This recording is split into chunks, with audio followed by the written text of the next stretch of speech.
Good morning and welcome to today's New York City Council hearing for the Committee on Sanitation and Solid Waste Management. At this time, I would like to remind everyone to silence all electronic devices. Also, at this point, going forward, no one is to approach the dais. Chair, we're ready to begin. Good morning, everyone, and welcome to this beautiful sunny day, Monday morning in the city of New York. And welcome to the fiscal 2027 preliminary budget hearing for the Committee on Sanitation and Solid Waste Management. My name is Justin Sanchez, and I am the chair of the Sanitation and Solid Waste Management Committee. Today, we will review the Department of Sanitation's fiscal 2027 budget to understand how it addresses the sanitation needs of all New Yorkers. I would like to begin by thanking the men and women of the Department of Sanitation for their hard work keeping our city clean and livable. When collecting refuse in the early morning hours, clearing snow from our streets, which we had a lot of this year, or managing the city's growing waste export needs, the work of DSNY's workforce is essential to the daily life of every New Yorker. The Department of Sanitation's fiscal 2027 preliminary budget totals approximately $3.1 billion. The preliminary plan includes a number of new needs and adjustments, and the committee looks forward to discussing how these resources are being deployed to address the city's most pressing sanitation challenges. During our hearing today, the committee would like to focus on several key areas, including the department's chronic overtime reliance and whether the preliminary plan takes meaningful steps towards structural reform, the expansion of containerization across the city, including its cost and implementation timeline, waste export costs and the city's long-term strategy for managing exported waste as the 2026 Solid Waste Management Plan is implemented, and lot cleaning operations, and how the department is allocating resources to address vacant lot conditions across the 5 boroughs. Over the past year, the committee has conducted active oversight of sanitation operations, including a hearing on the city's engagement around the 2026 Solid Waste Management Plan. We also anticipate holding a hearing on street cleanliness in the coming months, as maintaining clean streets remains a top priority for our constituents and this committee. I would like to thank our committee staff for their hard work, our senior financial analyst, Tanvir Singh, our policy analyst, Ricky Chawla and Dirk Spencer, our committee counsel, Morgan Barrett and Samia Shell. I would like to thank and welcome Acting Commissioner Lohan and the men and women of the Department of Sanitation for the essential work they do every day, and I'm looking forward to today's discussion, and the committee counsel will now swear you in. Good morning. My name is Morgan Barrett. Will you please raise your right hands? Thank you. Do you affirm to tell the truth, the whole truth, and nothing but the truth before this committee, and to respond honestly to council member questions? Thank you. You may begin when ready. I'd like to also recognize my colleagues who are joining us here today. We start with Councilmember Morano, Councilmember Zhuang, Councilmember Hanif, Councilmember De La Rosa, and Councilmembers Carr. Do you have anyone on? Anyone on Zoom? And we have Councilmember Maloney joining us via Zoom. Commissioner, please begin when you're ready. Great, thank you. Good morning, Chair Sanchez and members of the Committee on Sanitation and Solid Waste Management. I am Javier Lohan, the Acting Commissioner of the New York City Department of Sanitation, and I am joined today by Joseph Antonelli, Deputy Commissioner of Management and Budget, and by Joshua Goodman, Deputy Commissioner of Public Affairs and Customer Experience. I've worked at the Department of Sanitation for 27 years, and even with that level of experience, it can still be a challenge to grasp the enormity of our work. The 10,000 members of service at DSNY are responsible for 3 primary areas, which I will list and then explain in as much detail as time allows, with an emphasis on new innovations and strategic initiatives. Broadly speaking, our 3 core functions break down to collection, cleaning, and snow removal. Beginning with collection. New Yorkers set out 24 million pounds of residential trash, recycling, and compostable material each day. That's 24 million pounds today, 24 million pounds tomorrow, 24 million pounds the next day, and so on. It is a job that by its nature can never be completed. At the end of our 3rd shift of the day, the next day's material is already waiting at the curb. We run a massive house-to-house operation, traversing every part of the city each day to get this waste off the sidewalks. While collection operations have been at the core of our work for over 140 years, there have been remarkable innovations in just the last few years. We bring trash to a network of transfer stations and processing facilities where increasing shares are put to beneficial reuse in the form of recycling, composting, and anaerobic digestion. The export of waste out of the city accounts for roughly 1/4 of the department's budget, and this is a fixed cost that is extremely difficult to adjust. We are making long-term changes, though, by reducing the amount of waste that cannot be reclaimed, most notably with our citywide curbside composting program, the largest and easiest composting program in the country. This was long derided by both inside and outside the department as impossible. We got it done by making it simple. No signups, no opt-ins, no special rules or bin restrictions, and this universalist approach has worked, with record-setting tonnage diverted from landfill multiple times last year. While outreach and education around this program will continue for years to come, it is now formally normalized in keeping with Local Law 89 of 2023, and failure to properly separate this material from trash can result in a fine, just like with traditional recycling. We have knocked on close to 800,000 doors to increase awareness about the program, and we are giving more of the finished compost back to New Yorkers than ever before, with millions of pounds provided free to the public and compost give-back events set to start in early April, much earlier than in past years. There is one gap remaining in this program, and that is a universal requirement for commercial organic separation. The SNY does not collect waste from businesses, but we do regulate this industry. The expansion of commercial waste zone reform, which I will speak about in more detail later, incentivizes businesses to compost by saving them money, but very few businesses are actually required to compost, unlike all residences. Local Law 146 of 2013, which regulates compostable material from businesses, is badly out of date and not aligned with the goals of the administration or this council. We strongly urge you to set a single standard for both residential and commercial diversion by updating this law. The other core collection innovation of recent years is, of course, containerization. For 50 years, New York was the only major city in the developed world where trash wasn't just allowed to be placed directly on the sidewalk. It was, in fact, required to be placed there.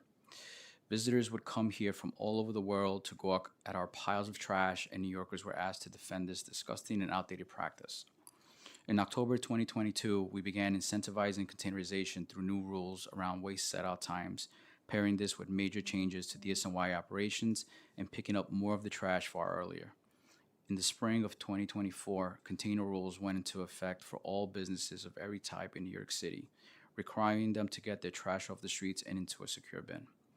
We wrote 70,000 warnings to businesses as this rule went into effect, and we have written over 100,000 summonses since, gaining broad compliance and bringing bins to restaurants, delis, bodegas, drugstores, boutiques, and everywhere else on our commercial corridors. The first containerization requirement for residential buildings in more than 50 years went into effect on November 12, 2024, requiring all buildings with 1 to 9 residential units to use these bins. This could either be their own or the official New York City bin, which is the cheapest high-quality bin available. Starting in June 2026, the New York City bin will be the only bin that 1 to 9 unit properties are permitted to use for trash to facilitate safer, cleaner, mechanized collection. This program was designed thoughtfully so that these bins would be by far the cheapest of their quality on the market, around $50, a reasonable responsibility for most New York City property owners, and New Yorkers have purchased around 1 million of these bins at www.bins.nyc or at New York City Home Depot locations. Still, in order to meet the needs of certain property owners, DSNY, in partnership with the City Council, created a bin reimbursement program for owners of 1 and 2 family homes who qualify for the state Star or E-Star tax exemption. To date, approximately $9.1 million has been spent on these reimbursements. The bins have fundamentally altered the look and feel of our streets, replacing piles of black trash bags that attracted rats, impeded pedestrians, and generally made New Yorkers feel that no one cared about their neighborhoods. These bins may look like simple pieces of plastic, but they have led to 15 straight months of declining rat sightings citywide. About 10 months ago, we took a giant leap forward in waste collection strategies with the start of the Empire Bin stationary on-street container program in Manhattan Community District 9. Serviced by new automated side-loading trucks, this is the first European-style on-street container program in North America, taking those huge piles of trash bags that are generated by the largest buildings off the streets and, instead, storing them in secure containers. West Harlem is home to approximately 1,100 Empire bins, covering more than 80% of their apartment units. Unlike in other parts of the world, the bins are not shared by the entire block. Bins are assigned to a single large building using our density, which had long been thought of the Achilles heel of containerization, to our advantage by allowing for greater oversight. Property owners and residents have responded extremely well to this program, and the second district has already been announced, with planning underway to have Brooklyn Community Board District 2 fully containerized later this year. Funding to continue this program appeared in last year's November plan, and we are currently working to estimate costs and timelines for a citywide expansion plan. Collection may seem like a solved problem, particularly considering how much of it happens outside of public view, but it is something we are refining and reinventing each day. Turning to our second core function, cleaning public spaces, we are also continuously expanding our approach. When I began my career, no one was sure which agency was responsible for cleaning medians, step streets, underpasses, and other areas of public property in a sustained and ongoing way, a result of a Koch-era interagency memo that has long created confusion about agency roles around cleaning. As a result, DSNY was not then resourced to clean these areas. That began to change a few years ago with the formal recognition of DSNY as the only agency with a dedicated competency around cleaning and program design and funding to match that skill set. Since the creation of the first ever DSNY highway unit in 2023, we have added specialized highway cleaning equipment and implemented important highway safety trainings. We now clean every single highway, the areas that visitors to our city often see first, on a regular basis. Another new unit, our Targeted Neighborhood Task Force, provides regular cleaning to over 1,700 areas that had been left out of prior plans. There are most certainly several in every one of your districts, areas where your constituents are finally seeing results, from Snake Road to West 230th Street steps to Conduit Boulevard. We additionally took management of the city's graffiti removal program, increasing the number of 311 service requests closed by 80%. We are also using new technology and tactics to streamline public space cleaning. While this has always been a data-driven agency for decades, cleaning condition logs were maintained manually and locally. We have removed barriers between districts and created one single digital log that is used across the agency. This allows for far greater pre-planning around chronic conditions, and the valuable data produces an ongoing analysis that means more areas of your district service in an even more timely manner. And we have heard concerns from members of this council on two major cleanliness issues: median cleaning and, of course, dog waste. Pedestrian malls or medians that are not properly weeded and maintained can attract and catch litter. To address this, we are working with a new mall spraying contract to ensure in a cost-effective way that the grass in these areas does not become overgrown. We expect to spray across the city this spring to avoid summer overgrowth, and will notify your offices and community boards as we do so. Before I discuss our dog waste strategy, let me be clear about the issue here. Dog owners know that they have a legal responsibility to pick up dog waste, regardless of the weather conditions on the ground. It is irresponsible and just gross to leave this behind anywhere, whether it's a sidewalk, a patch of grass, or a snow pile. At the same time, all property owners are legally required to keep their sidewalks clean, as well as 18 inches into the roadway, and this would include removing dog waste from their sidewalks. All 311 complaints related to dog waste are investigated daily, and we do issue summonses to property owners for dirty sidewalks around and surrounding areas. 8,999 this calendar year alone, although that was for any kind of dirty sidewalk area, not just dog waste. Summonses for dog owners are much more difficult to issue because our enforcement officer would have to catch the owner in the act of leaving a pile behind.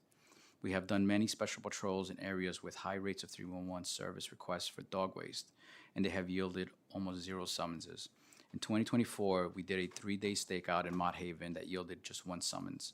Then in 2025, we did special week-long patrols in Washington Heights, Harlem, Morningside Heights, and Flatbush, all in response to 311 service requests, and none of them yielded any summonses. The chances of someone not picking up after the dog while an enforcement officer is watching is very, very slim. So slim that we issued just 2 summonses for failure to remove canine waste in 2025. It is clear that people only leave piles behind when they know no one is watching. We have also done and continue to do several ad campaigns and educational outreach on the issue of dog waste. but really every dog owner knows what they are supposed to do. In consideration of their neighbors, they should do the right thing and pick up after the dogs. That said, we are working with members of this council to add dog waste bag dispensers to some of our litter baskets. This dispenser pilot is now underway with dispensers affixed to our new Better Bin corner litter baskets. Unlike the old green wire baskets which forced New Yorkers to look at trash all day and leak garbage onto our corners, the new baskets have no holes for the first 8 inches and much smaller openings throughout. They are harder to misuse and take longer to fill up and are far easier for our sanitation workers to service. This is in addition to the modular design that means only the least expensive part ever needs to be replaced. We appreciate our council partners who have purchased Better Bins over the past 2 fiscal years with their discretionary funds. We are excited to work with your offices in the next year to keep Better Bins rolling out, and we are proud today to be servicing baskets at the highest level ever. Whereas for decades, litter basket service was the subject of political negotiations, the highest level is now baseline, yet another innovation in cleaning. Last among our 3 core functions is something that all new council members have already learned a great deal about: snow removal.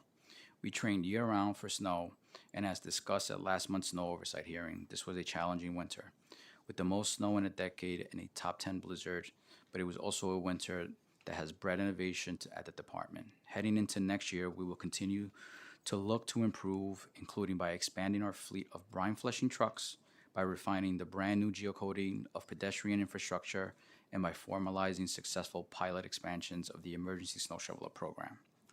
Given that we spoke about snow at great length at a recent oversight hearing, I will leave this topic there for now, except that it relates to budget.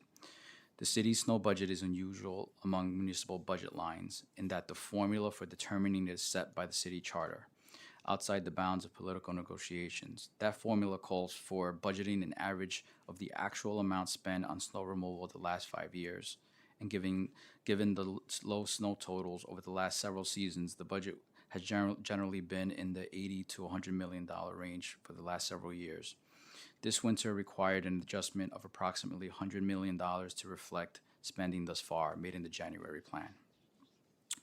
Earlier, I mentioned commercial waste zones. The program began implementing under Local Law 199 of 2019 to reform the commercial waste hauling system by establishing new safety standards for workers in the commercial carting industry, improving services for businesses, increasing diversion rates, and reducing vehicle miles traveled, as well as harmful emissions from waste hauling vehicles. When fully implemented, we are looking at about 12 million fewer miles traveled by commercial carting vehicles. And making good on a promise from when this program was created, businesses will pay less for the collection of recyclables and compostable material than they do for trash, at a citywide average of 32% less for recycling and 18% less for compostable material. That means businesses will have a meaningful financial incentive to separate their waste properly. This program is a major change for every one of the city's 200,000 businesses, and we are committed to rolling it out thoughtfully, with detailed and culturally competent outreach.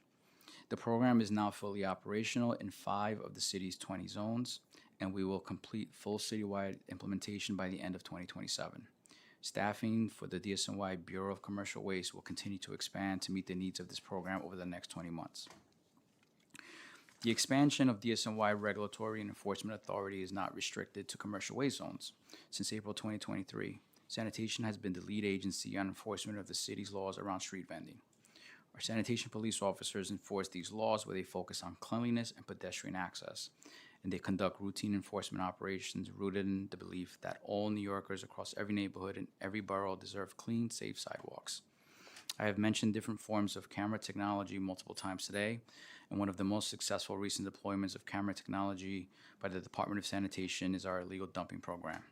With a network of 334 cameras citywide, set in places that illegal dumpsters considered out of the way, we are now busing people for this crime hundreds of times every year, impounding their vehicles and issuing summonses that start at $4,000. New Yorkers can even send a video to illegaldumpingtips@dsny.nyc.gov and potentially get paid. We have issued about a dozen summonses to people brought to our attention via this tip line in the last year. We also continue to seek authority up in Albany to operate cameras on our mechanical brooms to encourage compliance with alternate side parking regulations. We thank the council for your partnership in passing a home rule message support. I know this was a tremendous amount of information. After more than a quarter century of DSNY, I'm still amazed at the breadth and depth of our work. We are in every community every day, and if the time ever came that we didn't show up, people would notice immediately. Fortunately, hello? Okay. I don't know if the mic, maybe I spoke too much. Let me try this. Okay. I'll try this mic. Okay, I'll try this one. Can you hear me now? Nope. The mic's not. Oh, there it goes. Okay. Okay. Fortunately, thanks to the work the council and the administration do to keep this agency running, that day will never come. I will now provide a more detailed budgetary update. The preliminary budget includes a $2.25 billion in expense funds in fiscal year 2026 and $2.08 billion in fiscal year 2027, reflecting increases of $261 million and $38 million respectively from the budget adopted last June.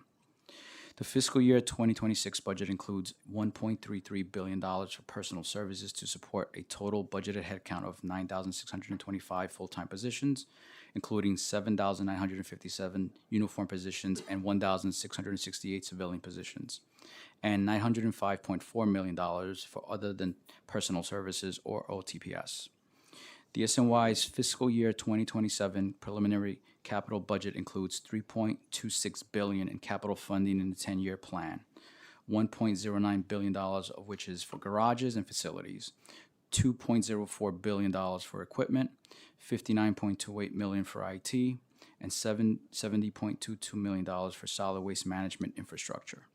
The capital budget includes funding for several major facility projects, including $488 million in funding for the construction of a new garage for Bronx Districts 9, 10, and 11 with demolition, $284 million in funding for the construction of a new garage for Queens District 1, which is slated to begin design later this year, upgrades to the facility that serves the home for Bronx District 12 garage, which has an overall budget of $52.5 million and began construction this year, and the $10 million finishing touches on the $223 million build-out for the brand-new home for Staten Island District 1 and 3, which is slated to be completed this year.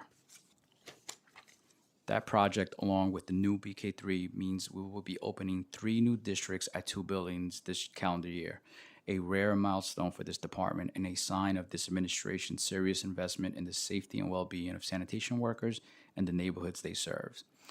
Thank you for your advocacy of a cleaner, more sustainable New York City, and we look forward to taking your questions.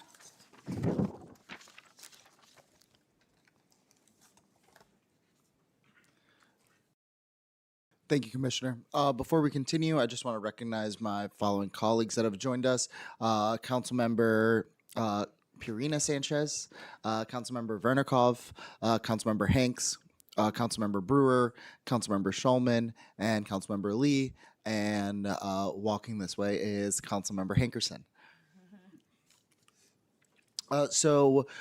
In the interest of also my colleagues' time, the way that I will structure this is we will start with the headcount and overtime questions. Then I will turn it over to my colleagues, and then we will finish up with remaining questions. Let's get started. So the fiscal year 27 preliminary budget includes 9,901 positions, with overtime budgeted at $257.9 million compared to $204.7 million in fiscal year 25. Given that, what is the department's current filled staffing level compared to these budgeted positions? And what is the vacancy rate expressed as a percentage? And how does this compare to the past 3 fiscal years? So DSNY is currently staffed for all uniform positions, and we're nearly at the full civilian attrition headcount with a vacancy rate of a little over 3%. This is in line with previous fiscal years. Excuse me. What percentage of DSNY's $1.344 billion personnel services budget is allocated to the budgeted overtime versus regular wages? And how has this percentage changed over the past 5 fiscal years, given that actual fiscal year overtime was $204.7 million? Sure. So the 257.9 million, it represents about 19% of the 1.344 billion PS budget. which also includes $160 million of snow overtime. And that percentage of overtime fluctuates due to the variability of snow and winter weather events. Sometimes we have predicted weather events where we don't get the actual snowfall, but we have to prepare for it, so that's a factor into the snow overtime. And then last year, 204.7 million in overtime represented about 16% of the total year NPS budget. What is the average overtime hours performed by a uniformed worker annually, and what is the percentage of workers that exceed 200 hours of overtime per year? So for fiscal year 25, the average overtime hours per uniformed employee was about 225 hours per person. And then for snow overtime was an additional 39 hours per uniform worker annually. And we are still working on getting the actual percentage of that 200, but we'll definitely get that to you, Chair. Okay. Also would like to recognize that we've been joined by Councilmember Chanel Thomas Henry. What steps is the department taking to reduce reliance on overtime without compromising essential services such as waste collection, snow removal, street cleaning? Sure. So I have weekly meetings with my Deputy Commissioner of Management and Budget, which is Joe Antonelli. We go over top overtime earners list for uniformed and civilian.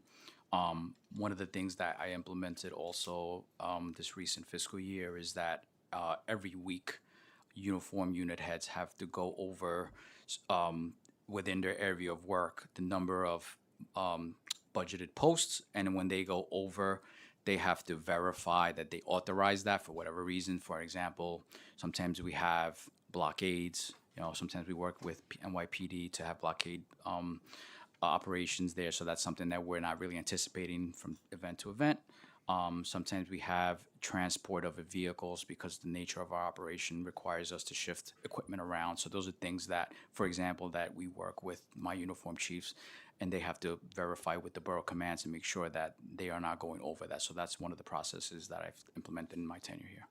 And have you guys done a cost-benefit analysis comparing, the per hour cost of overtime versus, time and a half versus the fully loaded cost of just bringing on additional full-time staff? Sure. So one of the things with the nature of our operation, which is unique compared to some of the other uniform agencies, is that our staffing is very fluid. So you could be assigned to a district in Queens, but you could be going to a district in Brooklyn or Manhattan, depending on where the needs are. So that's a little bit tough sometimes to become the full-time post versus overtime. But there's also posts that are just seasonal in nature. So as I mentioned, the transporting of vehicles, stadium cleaning. So sometimes when we have events at like the Barclays Center, things like that, we book extra personnel. Yankee Stadium cleaning, Citi Field, we book extra personnel to clean the perimeters just to make sure everything's tidied up. So those in nature wouldn't require us to hire full-time positions. As I mentioned, blockades, salt receiving is another one. When we're in snow season, we have to book extra personnel to receive the salt and put it in our salt sheds. And then there's functions by nature that, and obviously want to thank the council when we have council member funded cleaning, whether it's litter baskets, mechanical brooms. Those are not year-round positions, so those really are ones that we kind of just in nature are overtime budgeted posts that benefit us to continue that. And what is your employee turnover rate, and how does this compare to other uniform city agencies? So our uniform staff member, the 12-month turnover rate is approximately 7%, which is roughly the same from year to year. And our civilian staff members rolling 12-month turnover rate is about 9%. I can't really speak to the comparison of the other uniformed agencies right now, Chair. What percentage of new hires remain after a year, after 3 years? So right now, we don't really have those stats available, but I can tell you it's very, very low, especially after the year. The 3 years, we're looking at that, but we really don't have a challenge with retention as far as the uniform ranks go. Does the department track or monitor excessive overtime usage by employees? And have there been a percentage of workers that have been flagged as potential overtime abuse? So as I mentioned before, I go over with my Deputy Commissioner of Management and Budget, the top overtime earners list. And that's that's the initial round of review. After that, then if somebody's a higher percentage than really what I noticed compared to the rest of the bureau, the Deputy Commissioner of that bureau has to then respond as to why that's going so high, and I've rectified a few of them. A lot of it, nothing obviously illegal. It's more of just, mostly responding to like emergencies for building maintenance trade titles when we see something like that. Sometimes it's IT titles where we have patching that, we have to have people on standby for. We can't do it during the week. So things like that. And then anything that is flagged, we do immediately work with. We have an internal investigation team who always communicates with DOI on anything major like that. But I haven't had anything particular as far as, flags specifically. Okay. And so going deeper into the previous mayor's directive on overtime, is there an understanding of what percentage and reduction in overtime spending the department achieved since the previous mayoral directive was implemented? And how does this compare to the targeted reduction? So one of the things that we had recently been doing, and I think that's going to continue, is we were meeting with the budget director and the first deputy mayor and going over our overtime targets. Everything was justified in the terms of why we went over. Sometimes it was, holiday weeks, for example, 4th of July of this current fiscal year fell on a Friday. Normally on a Monday holiday, we have enough days the following the holiday where we can catch up, so to speak. When we go into a Friday, the Friday holiday, we have very limited time, so we intentionally went ahead of time and staffed workers to work on Sunday to catch up with the recyclables of the holiday, like that. So things like that, were all justified, and we went over with budget director. Awesome. I'd like to recognize my colleague, Councilmember Ung, for joining us. What specific remediation plans has the department submitted to OMB to address any instances of excessive overtime expenditures? I'm going to pass it on to our Deputy Commissioner of Management and Budget. So I know the commissioner mentioned that there were monthly meetings with the budget director and the first deputy mayor under the prior administration. We also continue to have staff level meetings with the Office of Management and Budget conducted by myself and my team. And we actually go over in detail and provide daily overtime information. So while there's no specific remediation plan, we certainly talk about the day-to-day challenges and justify all of it. And we've really had no issues on that front. Could you speak to a little bit by what percentage has the department reduced its overtime budget allocations from fiscal year 25 to the fiscal year 27 plan level?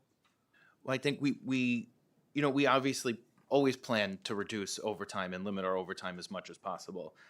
It's the day-to-day things that come up that have really created that challenge. So while we do have that plan level of 185 million, I think in blue skies, if we don't have snow and things go well, that can be an achievable number. But I think just the realities of the field conditions that we have make it very difficult, although we do continue to monitor it daily. And just for clarity, can you just define and categorize what the emergency overtime versus non-emergency overtime is?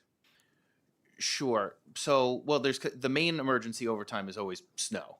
And when we're in snow operations, we categorize our overtime as snow overtime. And then when we're not in snow operations, it's just categorized as regular overtime. Thank you so much. I'm going to pass it over to Councilmember Lee for some questions on finance. Hi, good morning. So going into the Chief Savings Officer initiatives, has DSNY designated a Chief Savings Officer or equivalent position as proposed by Mayor Mamdani to identify the efficiencies and cost savings opportunities? And also what percentage of this position's time is dedicated solely to savings initiatives versus other administrative duties? Good morning, Chair. Thank you for the question. So yeah, I have identified a Chief Savings Officer, which is Deputy Commissioner Joe Antonelli, our Management and Budget Deputy Commissioner. And as far as percentage, you want to talk about? Yeah, I mean, I don't know that I could necessarily put a percentage on it, but it has been a heavy part of what we've been working on as we work towards the March 20th deadline. And how much authority do you have to implement the cost reduction measures without going to OMB or external entities? Or does that have to go through? It has to go work its way through the process. Okay. And what specific cost-saving targets or benchmarks has been established for FY27, and what percentage reduction? I know you're still working on it, but if at all, what percentage reduction in operating expenses or improvement in operational efficiency do these targets represent? Sorry, this is a little question. And what mechanisms are in place to track progress towards these goals on a quarterly basis with transparent reporting to the council? So the targets that were set was 1.5% for this year and 2.5% for next year, which was the standard target given to agencies. And I mean, in terms of benchmarks, again, it really depends on where we land on what initiatives that we work out. But, you know, we'll certainly have monitoring tools in place for whatever gets decided. And as you just mentioned, I know that it's tough because when there's a lot of snow over time, and all their costs tend to add up, more so for sanitation, I would say, than any other department. So we thank you for all the work you're doing. And just how does DSNY ensure that cost savings measures pursued by yourself do not compromise service quality? Because obviously we want to make sure it doesn't compromise on that. Public safety or regulatory compliance, and what percentage of proposed savings initiatives have been rejected due to potential negative impacts on operations? Because that's something we would want to know, as well as what cannot be done because it sacrifices too much on services. And what oversight mechanisms exist to evaluate whether implemented savings have unintended consequences on agency performance or public service delivery. So I think a lot of that we won't really know until we, you know, work our way through the process and have the actual initiatives that the administration would like to pursue. Okay, great. And we look forward to the reports. And then two more questions around, one is abandoned vehicle removal, and the other is one of our favorites, which is illegal dumping enforcement. So for the abandoned vehicle removal, PMMR shows abandoned vehicle removals increased 35% from 7,337 in the first 4 months of FY25 to 9,884 in 26. With nearly 10,000 abandoned vehicles, they were removed from the city streets over the reporting period. So what is the cost per vehicle removed? And what is the total annual budget for this program? And how does this compare to the cost of vehicles remaining on the streets? So as far as abandoned vehicles removed, right now we just entered into a contract with 4 additional vendors. So, and then, you know, we've had discussions with those vendors, and we're sending out letters to anybody, any lien holders or property owners when it comes to derelict vehicles. And the initial fee is about $150 for the initial tow. And then there's about a $25 storage fee for the first few days, and then that escalates a bit after a few more days. That's only that will only be imposed if the owner actually comes to reclaim the vehicle. Otherwise, the vehicle is then discarded and crushed by the derelict vehicle vendor. Do you have a number in the budget?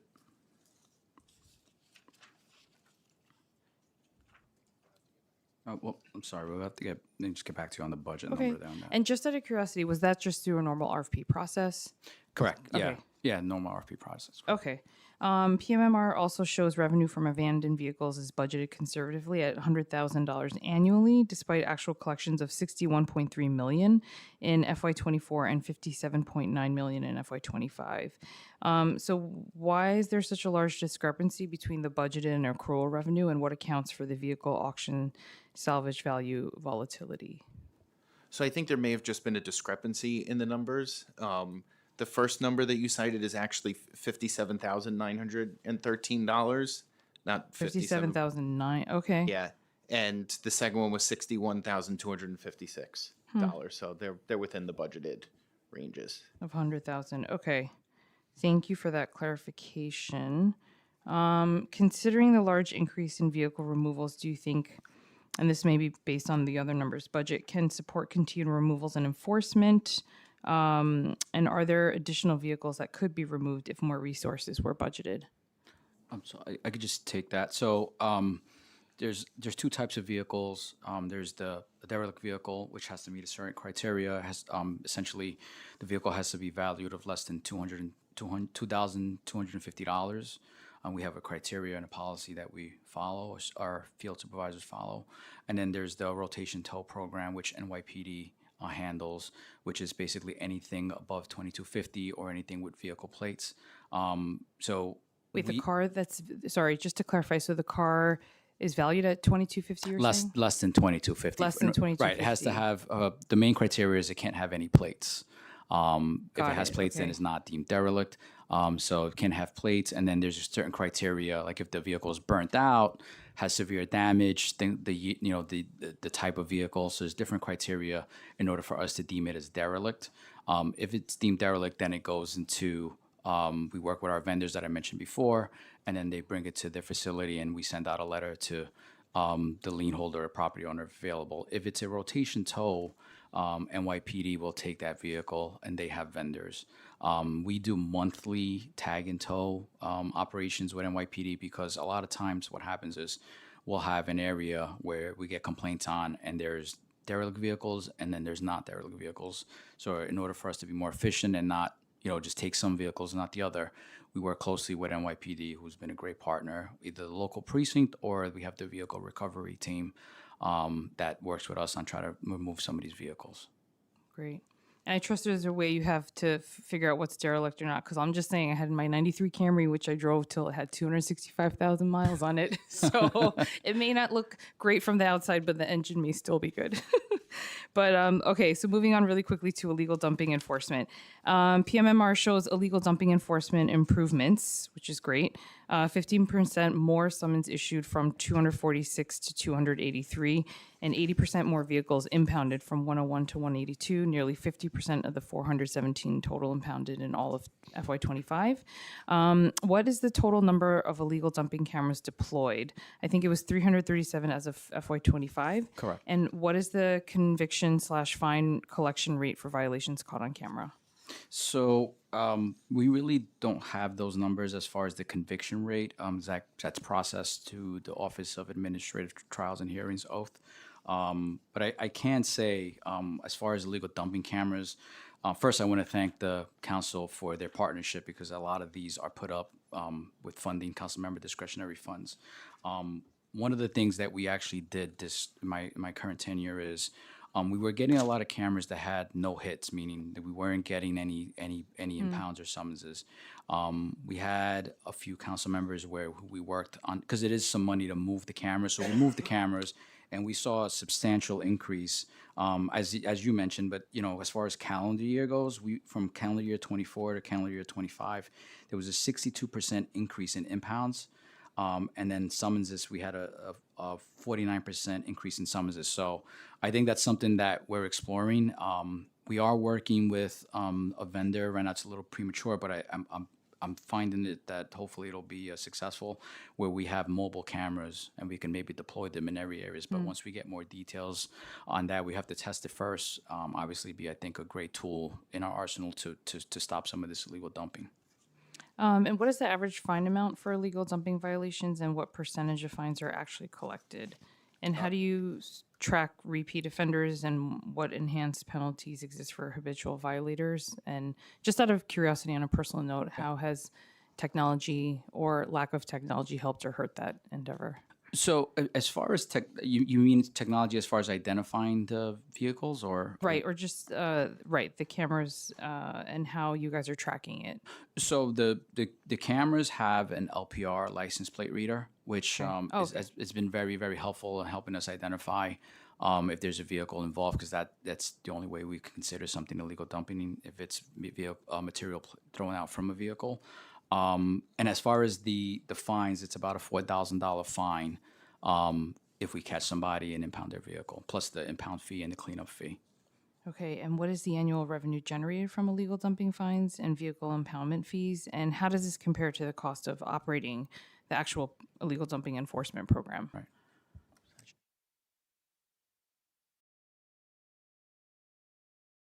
Ooh, big binder. Try to find it here.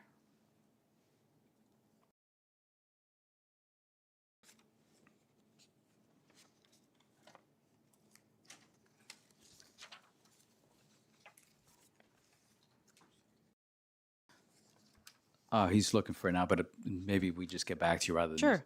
No, that's fine. And this is definitely an issue we've seen all across areas of Eastern Queens, Southeast Queens in my district as well. So we appreciate all your efforts on this. So thank you. And thank you, Chair. Thank you very much. Thank you. Now I'd like to pass it over to Councilmember Carr. Thank you, Chair. Commissioner, always a pleasure to see you. I want to thank you for your responsiveness to me personally during the latest storm and the removal operations. Appreciate that from you and your team. But I do want to review a little bit of the situation from that period, particularly as it relates to the coming budget. Our delegation, along with the chair of this committee, sent a letter over with some questions in advance of this hearing, and I want to focus in on a couple of them.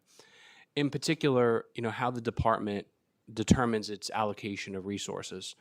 There's been a lot of discussion of this over the years. Lane miles, is it land area, is it population, what should it be? And to what extent that permits you to have flexibility to respond to real-time conditions. And so that's my first question is, what is the formula for general resource deployment? And then, what, if any, ability does that leave you to rearrange that in advance of a coming storm? Sure. Particularly when forecasts indicate certain parts of the city will be impacted harder than others, and how did that play out with that recent storm from last month? Sure.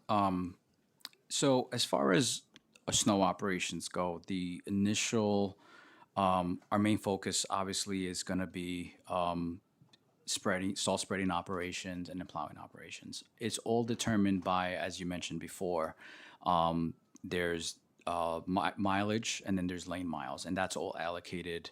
And we try to have, it's a general rule of thumb depending on the type of, for like plows, it's like 8 to 12 miles per sector. But we always look for efficiencies after every snow season to see what worked and did it work. As far as salt spreading operations, it's a little higher. It's probably like 18 to 20 miles, and that's because, we have less salt spreaders than plows. So that's all how we break down the plow plans and the spreader plans.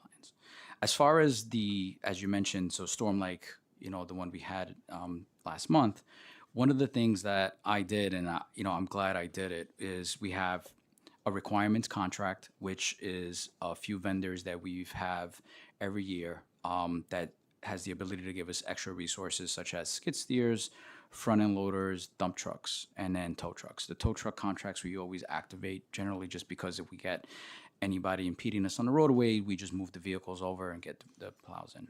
So that was one contract it's really easy to essentially just call because you could always use them.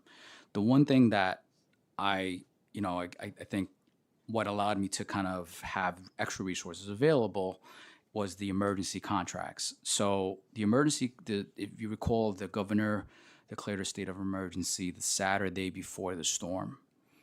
I then took the opportunity, obviously got approval from the Deputy Mayor of Operations to start initiating approval for emergency contracts. And the emergency contracts allows me to expand a little further as far as number of resources, and then we actually did call in extra contractors. So we had over 500 pieces on average between the requirements contract and the emergency contract, and those were the resources that we immediately deployed once we started seeing some of the issues in Staten Island, as we all know. So I think that's a good segue to my next point because, Staten Island, I think, gets the short end of that stick on the lane miles equation, but it doesn't take into account the difficulty of the topography and the fact that we're not on a grid system the way, much of the rest of the city is. And so I think what we saw in that recent storm was the longer it took to get to us, the more difficult the job was at the back end. And so I think that raises the point about the equipment that you're kind of alluding to, which is that you have to rely on these contracting situations, these opportunities. And is there not a chance now that we've kind of been through this recent storm to do some acquisition on behalf of the department so that you're less reliant on those emergency contractors? Sure, and those are one of the conversations that we've had internally with obviously my deputy mayor and OMB on that. We after the storm we did an after action, and we're gonna have to do a after snow season after action just because every snow season obviously brings challenges and things that we obviously want to improve on. And one of the things that we are internally talking about is, those areas that you're mentioning, some of the hill blocks and things that we know that if we get that amount of snow, we will continue to have challenges. So there's different things, again, like we're talking about maybe doubling up some sectors, using equipment like front end loaders in there on the onset. So I think we want to be a little bit more agile, and we have right now the equipment. I think just looking at the terrain, the narrow streets, things like that.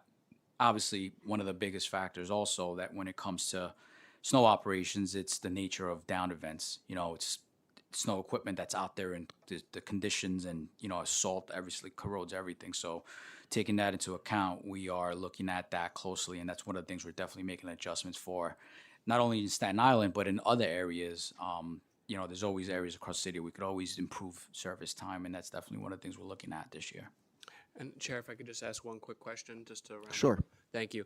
And so I appreciate that. I look forward to working with you in aid of that goal. And then last, unrelated, is I understand the department's been undertaking an internal investigation with respect to the organics composting facility and the smell effects that it's having on nearby neighborhoods, in particular the town of Travis. Can you let me know when you expect that to conclude? And is that considering things like capital improvements to the site that could potentially mitigate that nuisance? Sure, absolutely, yeah, and that's one thing we're working closely with DEC on. We've been engaged with DEC in the last year or so on that, and one of the things we are working with some capital improvement upgrades on that. Do you want to speak about what we have in the budget for the Staten Island compost facility?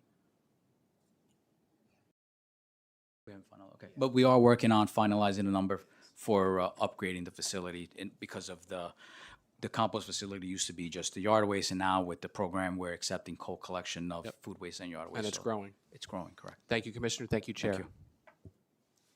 Thank you, Councilmember Carr. I think based on his testimony, this is a good time just to talk about some budget transparency, specifically the pooled versus the borough allocations.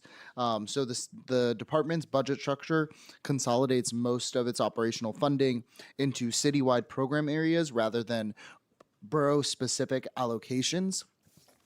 This makes it difficult for the council to assess whether resources are being distributed equitably across neighborhoods. It is Monday. I can't speak. I don't know what's going on. I know. I need more coffee. What a percentage of the department's fiscal 27 operating budget is allocated to specific borough operations versus pooled into citywide / general program areas? So the pool versus borough allocation, I think for our DSNY, I think why it's structured that way is actually plays a benefit in a sense of, I'll give you, for example, targeted neighborhood task force operation, right? So there's about 38 sanitation workers that we assign daily, and there's 1,700 locations citywide that we have to clean, right?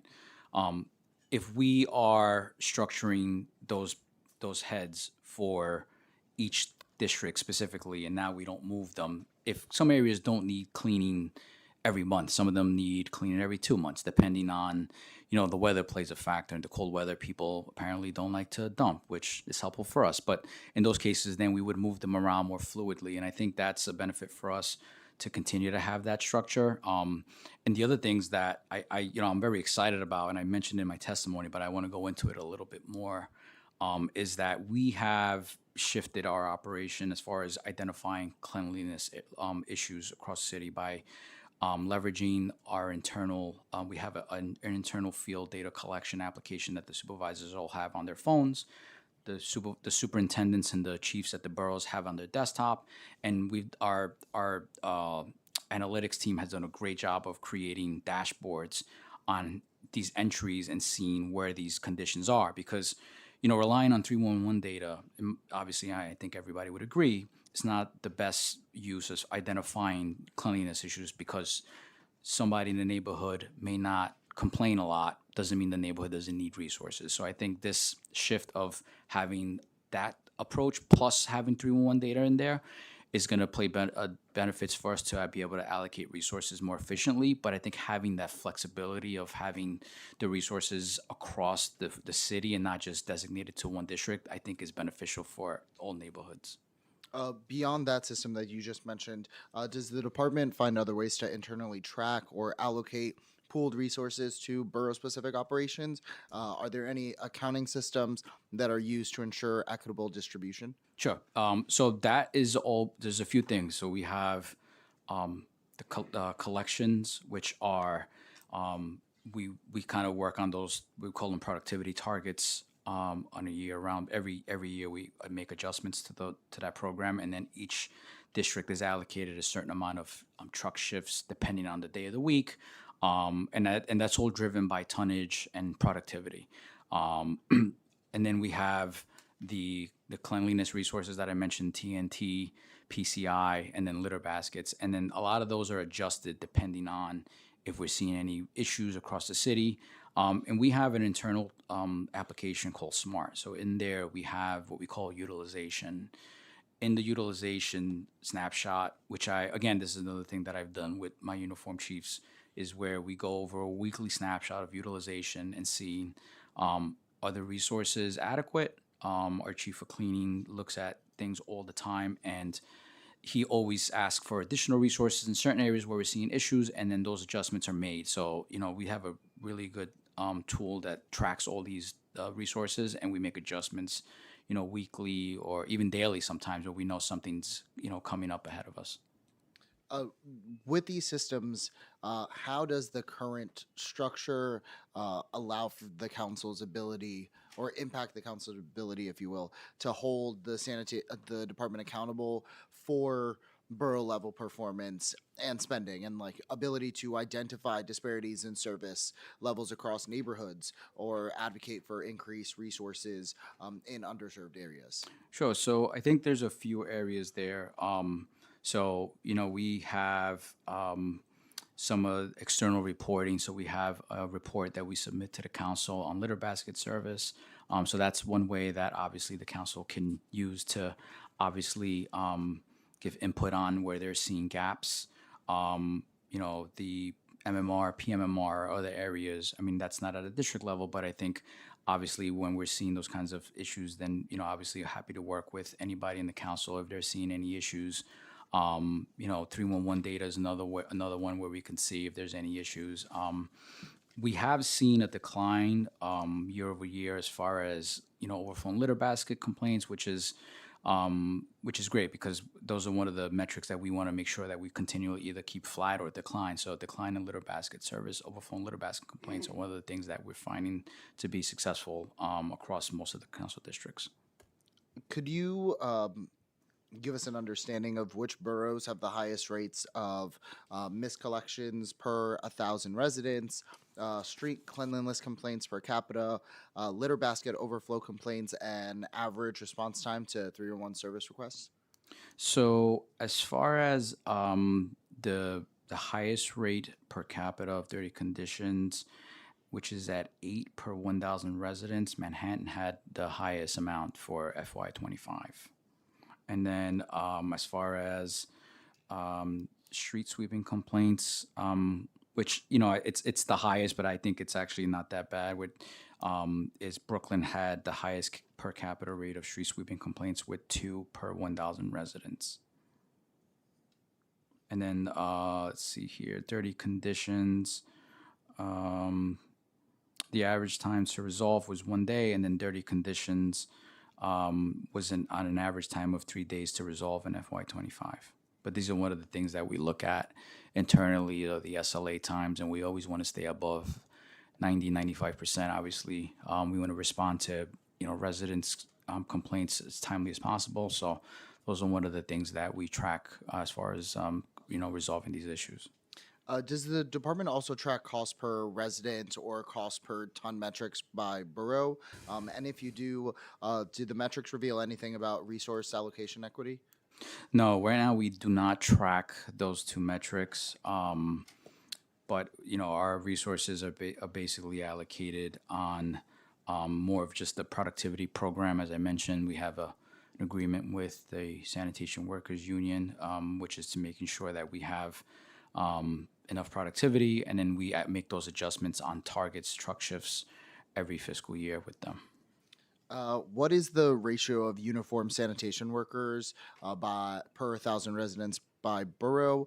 Are there any significant disparities that correlate with service quality metrics? No, so our current headcount, we're budgeted as far as uniform personnel, we're budgeted for 7,960 uniform sanitation workers, supervisors, superintendents, and chiefs. I think our budgeted number is a little under 7,000. Right, Joe? Can you look at that? That's the budget. No, it's sanitation workers. Sanitation workers is a little under. Yeah, it's a little 7,000. I think one of the things as far as we do what's called a staffing parity analysis every year. And what we do is we take we call them post quotas. So the post quotas have what we should have for collection operations. And then after that, we take actuals of everything that we had throughout the year. So the litter basket quotas, TNT, PCI, and then we go into any, things that aren't targeted per se, as I mentioned before, things like transport blockades. And then we then roll those all up into a really in-depth analysis. And then we have what we think the headcount should be per district. The one thing I just want to point out is that as our staffing structure is very fluid, where just because a district has, let's say, 100 sanitation workers assigned to them in the district, doesn't mean that those 100 sanitation workers are only going to work in that district. They have the ability to be sent out of town, we call it. So you can, as I mentioned before, you can go from one district to another, or, we can go and they can work night shifts. So there's a lot of fluidity in that sense, which makes it easier for us. So we're not boxed into a number in each district. Building on that, what specific mechanisms exist within the department's budget and operational planning to address service equity concerns raised by council members, especially if they represent underserved districts? Sure. So we have a few external facing tools that allow the public to see, DSNY's activity and progress. So everybody's familiar with Plan NYC, which was heavily used this snow season. That's one. Sweep NYC is another external application tool that the public can use to see if their street was, swept at the time they were supposed to. So that's a very effective tool. You have the PMMR and the MMR, and then you have just open data, which we have a lot of data sets in there that the public or anybody can look to see, what's on there. As far as regular reporting, we have the report on street cleanliness, which is submitted twice a year, litter basket service, which is submitted twice a year. We have our borough-based snow plans, which we have one draft and then one final report per year. And then we have various reports related on fleet. So those are some of the things that, the public and the council can use to, identify any gaps or any issues as far as DSNY resources go. Given that there is already so much data already available, does the department or would the department be open to alternative reporting mechanisms that could help improve transparency, like quarterly reports on service metrics and resources deployment by borough, public dashboards showing real-time allocation of trucks, workers, and equipment by district, or annual reporting on cost per ton collected and cost per resident served by the boroughs? Sure. I think my goal is always to be as transparent as possible. I think the administration is as well. Obviously there's a resource constraint there. Making sure that we have the adequate resources to make sure that something is possible. But I think the more that we can be transparent and explain why things are done a certain way with our agency, I think can only help us and has helped us in certain regards. So I'm always open to obviously having additional reporting mechanisms or things like, as you mentioned, Chair. Obviously that something that will be productive, right? And I'm sure we can work together on finding what those areas are and where you're seeing it and seeing what'd be great for beneficial use. I appreciate that. And just to put a little bow on this section, if a borough is constantly underperforming on key metrics like cleanliness scores or collection reliability or response times, how does the department's pooled budget structure facilitate or hinder the ability to direct additional resources to improve performance? So I think that does help us. So we have weekly meetings. The chief of department, who's with me today, has weekly meetings with the borough commands. There's 7 zones. Each borough command comes down with the district superintendent, and they go over stats. We go over 311 stats. We go over, and those 311 stats are over from Little Baskets, 30 conditions, enforcement, stats, things like that, productivity measures. And then the chief of department goes over with each borough and seeing like, where are these issues? Why are you having chronic complaints? What are we doing to fix it with the existing resources? And sometimes we find that maybe additional resources may be necessary. Obviously, we want to try to keep things internal with each borough, and that's why I think the pooled approach is definitely effective for us. So if we have an area we need more resources, at least for a certain amount of time, we'll try those out and see if that works. Obviously, we don't want to impact any other district. We don't want to take from one district, give it to another, and then we're having issues. So that's one of the things that we do every week. I think it's proven to be very effective. And I think we learn a lot, obviously, because we're not always on the ground. But the district superintendents are, and I think voicing the concerns and challenges they're having help us identify the resource needs and then where we should allocate them to. Thank you. 2 quick questions on commercial waste zones before I turn it back over to my colleagues. Really quickly, the admin fees had jumped to 5.9 million in the budgeted FY27. Is this growth due to an expansion of operational zones, fee rate increases, or improved collection rates? So the fee is set at it's about a little over $107,000 per awarded Carter. All right. So I think we're projecting to have close to $7 million once all 20 zones are online. Those fees are there to offset the PS costs related to the program and the OTPS costs. So that's essentially just a franchise fee. And that was set by a user cost analysis before the zones were implemented, and a lot of things went into account for that. And as I mentioned, most of it's personnel, office space, OTPS, things like that. And that's where that money that you're mentioning is going to. Okay. And what is the projected trajectory for the CWZ fee revenue as the program reaches full citywide implementation?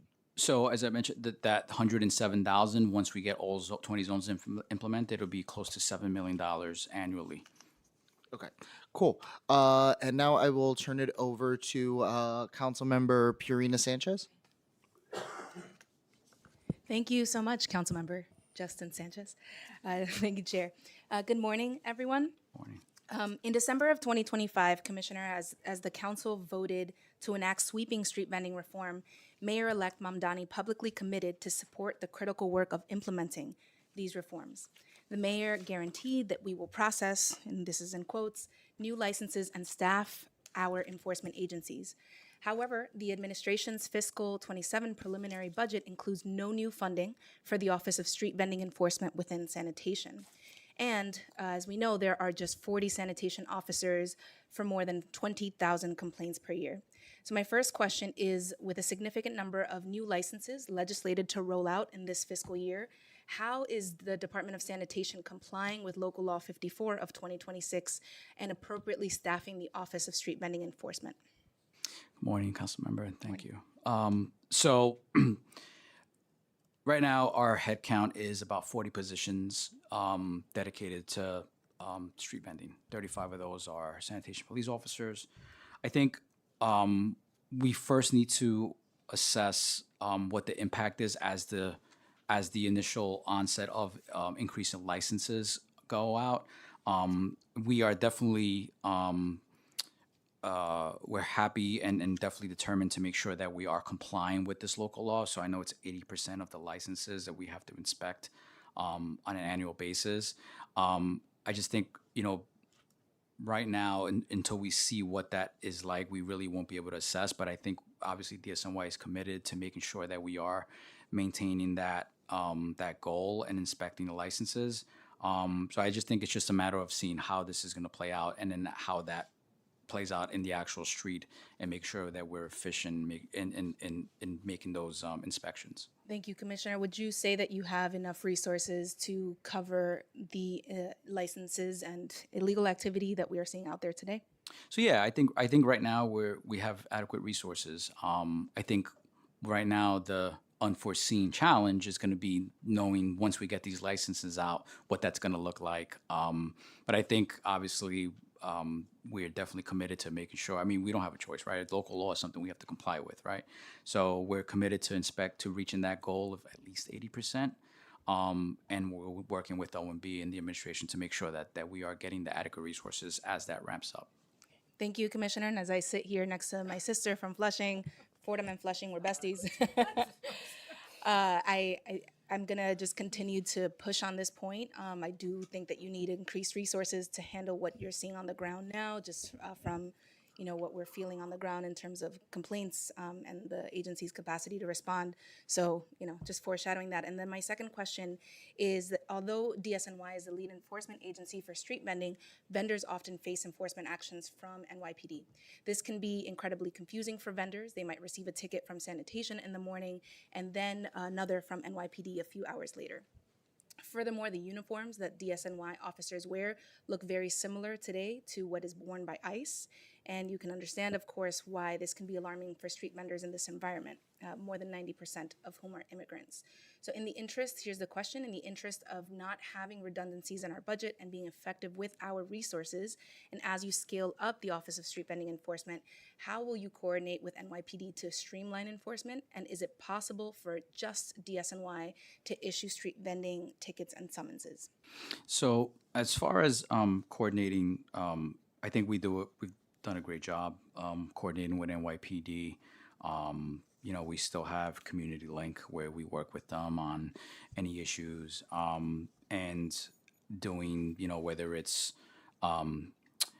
operations together. I think as far as us being the only agency, I think that's something we have to evaluate. Obviously there's a component of like counterfeit, items, things like that we don't enforce. So I think they'll probably, I can't speak for NYPD, but there might be some level of involvement on their end. But I think having them involved in this is probably, at least for now, still necessary.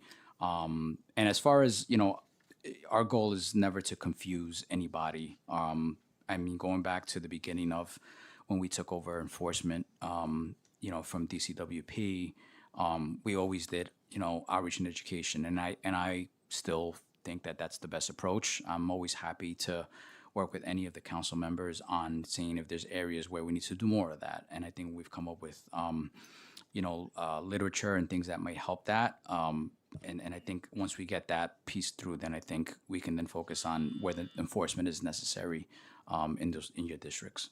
Thank you. Chair, if I may, just a quick question on body Yes. cameras. Thank you, Chair. Did DSNY receive funding in fiscal 26 for body cameras? And if so, can you help understand if this is being prioritized over additional personnel? Sure. So we did receive funding for body cameras, and that is for the entire universe of sanitation police officers. We have about 140 total between various units. And the funding for that was, what do we have here? We received about 492,000 in FY26, and then 200,000 in FY27. I'm sorry, what was the second part of your question, Councilmember? Are the cameras being prioritized over adding? No. This was again, going back to transparency. I think this was one of the things that we felt was important, because as we're doing enforcement out there, we had previous instances of issues where the public said one thing and our officer said another thing, and now having the body camera, you can clearly see where the issue is, and I think that's beneficial for us to be out there now. And then as street vending, like as you mentioned, the licenses increase, to have that transparency for us to make sure that it protects the public and our workforce. Thank you, Commissioner. Thank you, Chair. Thank you, Councilmember Sanchez. I want to stay on this topic of street vending quickly. What is the estimated additional annual cost for to the department for increased litter basket servicing, street cleaning, and enforcement in areas with expanded street vending under the proposed legislation? What percentage of this cost could be offset through vendor fees or fines? And does the department have sufficient equipment and personnel to maintain cleanliness standards in high-density vending zones without impacting service levels in other areas? Sure. So as far as increased litter basket servicing, so the vendors aren't supposed to be putting their waste in the litter basket. So I think going back to one of the benefits of having more licensed vendors is them being more aware of that these are some of the things that they shouldn't be doing. So I think that's going to help us. I think that we have, as I mentioned before, we have the baseline budget now of one of the highest service levels that we've ever had, and I think just making any adjustments on overflowing litter basket complaints is where we would do it. But I don't know if it'd be specific, just tied to street vending and them placing their waste in the litter baskets. What is the current standard of sanitation violations issued to street vendors per 1,000 vendors? What percentage of vendors comply with waste disposal requirements, like we were just talking about? And what additional resources would the department need to improve compliance rates if the number of legal vending locations increases significantly? So as far as violations issued, we really don't have that number per vendors. Because sometimes when we go out, some of the vendors are not licensed, and unfortunately, when we have confiscations, it's because it's abandoned. So I'll give in calendar year 25, we issued 7,296 violations. Out of those, resulted 6,573 confiscations, but out of those, 4,544 were abandoned. So unfortunately, sometimes when we approach some of these locations, if they're illegal, they'll just leave the merchandise there or whatever, and then it becomes abandoned, and then we confiscate it. So I think once we have the licenses and we have a better picture, we'll probably have a better sense of the per thousand question you had, Chair. Thank you. So the PMMR shows 2.9 million litter baskets were serviced in the first 4 months of FY26, down 141,000 from FY25. How many additional litter baskets would need to be deployed in expanding vending zones? What is the projected annual cost for servicing these baskets, expressed as a dollar amount, if you have that, and percentage increase to the litter basket budget? And what is the anticipated frequency of service, daily, twice daily, or more, required to prevent overflow in high traffic vending areas? Sure. So as far as the additional baskets placed out for vending, again, I think our goal is to educate the vendors now and as the licenses, because one of the things I think I'd like to work with our agency partners is that initial onset of education once these licenses are expanding later this year, is to educate them on proper ways of waste disposal. So I think increasing the number of litter baskets for street vendors to dispose of shouldn't be the case, but I think there may be cases where if street vendors are attracting more pedestrians, we may have to make adjustments on commercial corridors. And that's something where we do all the time, where we see overflowing litter basket complaints or just field observations. As far as number of times that we service, every litter basket gets serviced at least once a day, and then on the commercial corridors, they get serviced 2 times a day. Thank you. And what is the percentage of 311 complaints related to dirty conditions or overflowing trash or rodent activity that occurs in current high-density vending areas compared to areas without vending? Has the department conducted an analysis of sanitation impacts per vendor in different neighborhoods?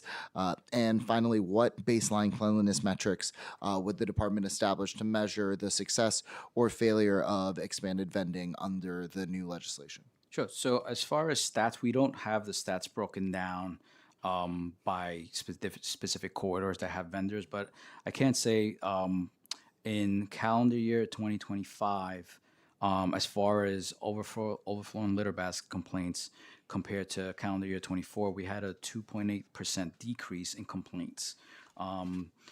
Street sweeping complaints in calendar year 25, we had a 13.2 decrease in 311 complaints. And then as far as illegal dumping or removal requests, we were pretty flat with a 0.5% increase. And then abandoned vehicles, we were down 12%. So they're trending in the right direction. I think one of the things that I'm going to try to leverage is going back to our field data collection app is maybe including identifiers where if we have a big stretch of illegal vendors and that's something that we need to maybe analyze better, that would be one of the things that we would look to incorporate into that process.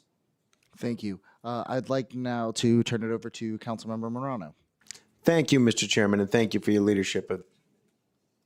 Commissioner, thank you for your testimony. Thank you as well for being so personally responsive to me during the recent snowstorm and for the work that sanitation workers did in extremely difficult conditions. I know this winter has presented a lot of real challenges. That said, I do want to focus specifically on the experience in Staten Island and sort of pick up with some of the questions that Councilmember Carr left us, where residents felt that some of the response lagged behind what they expected.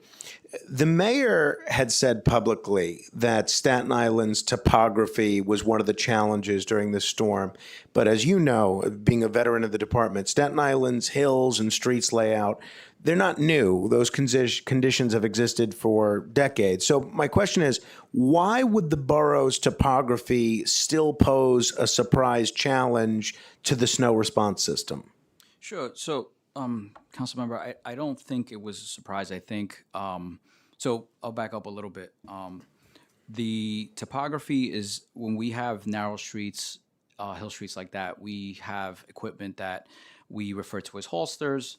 Those are like the pickup trucks that have the inserts that dispense salt. And we invested this year in increasing that capacity from the 2 cubic yard holsters to the 4 cubic yard holsters. So that would require operators to go back and forth to reload every time.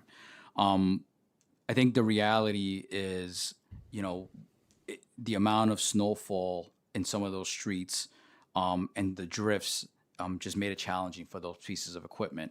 I think when we deployed 263 hired additional pieces of snow equipment. And I think when we realized that some of these drifts became very, very high, that's when we had to shift operations we essentially hauled out of some of these blocks. I mean, we had blocks in like Silver Lakes where we hauled 18 loads of truckloads of snow out of some of these blocks. And obviously it's not that we weren't prepared. I think it's just the nature of some of these blocks.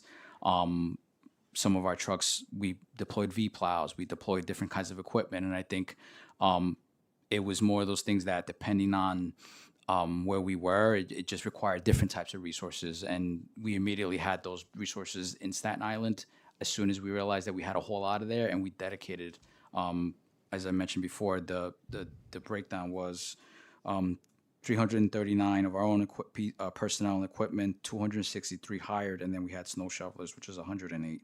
So I think all of those things put together, it was just one of these unique circumstances. But as I mentioned before to Councilmember Carr, I think it's one of those things that we're not just going to say, oh, it was unique circumstance. We want to make sure that we make any adjustments possible for any future event in Staten Island. We did hear from multiple principals and parents that snow piles around school campuses and narrow streets prevented buses from accessing schools even after the storm had passed. Is there currently any formal protocol to prioritize plowing around schools and major school campuses after a major storm? Sure, yeah, and we have we have the critical routes, facility routes that we have dedicated to those areas around schools.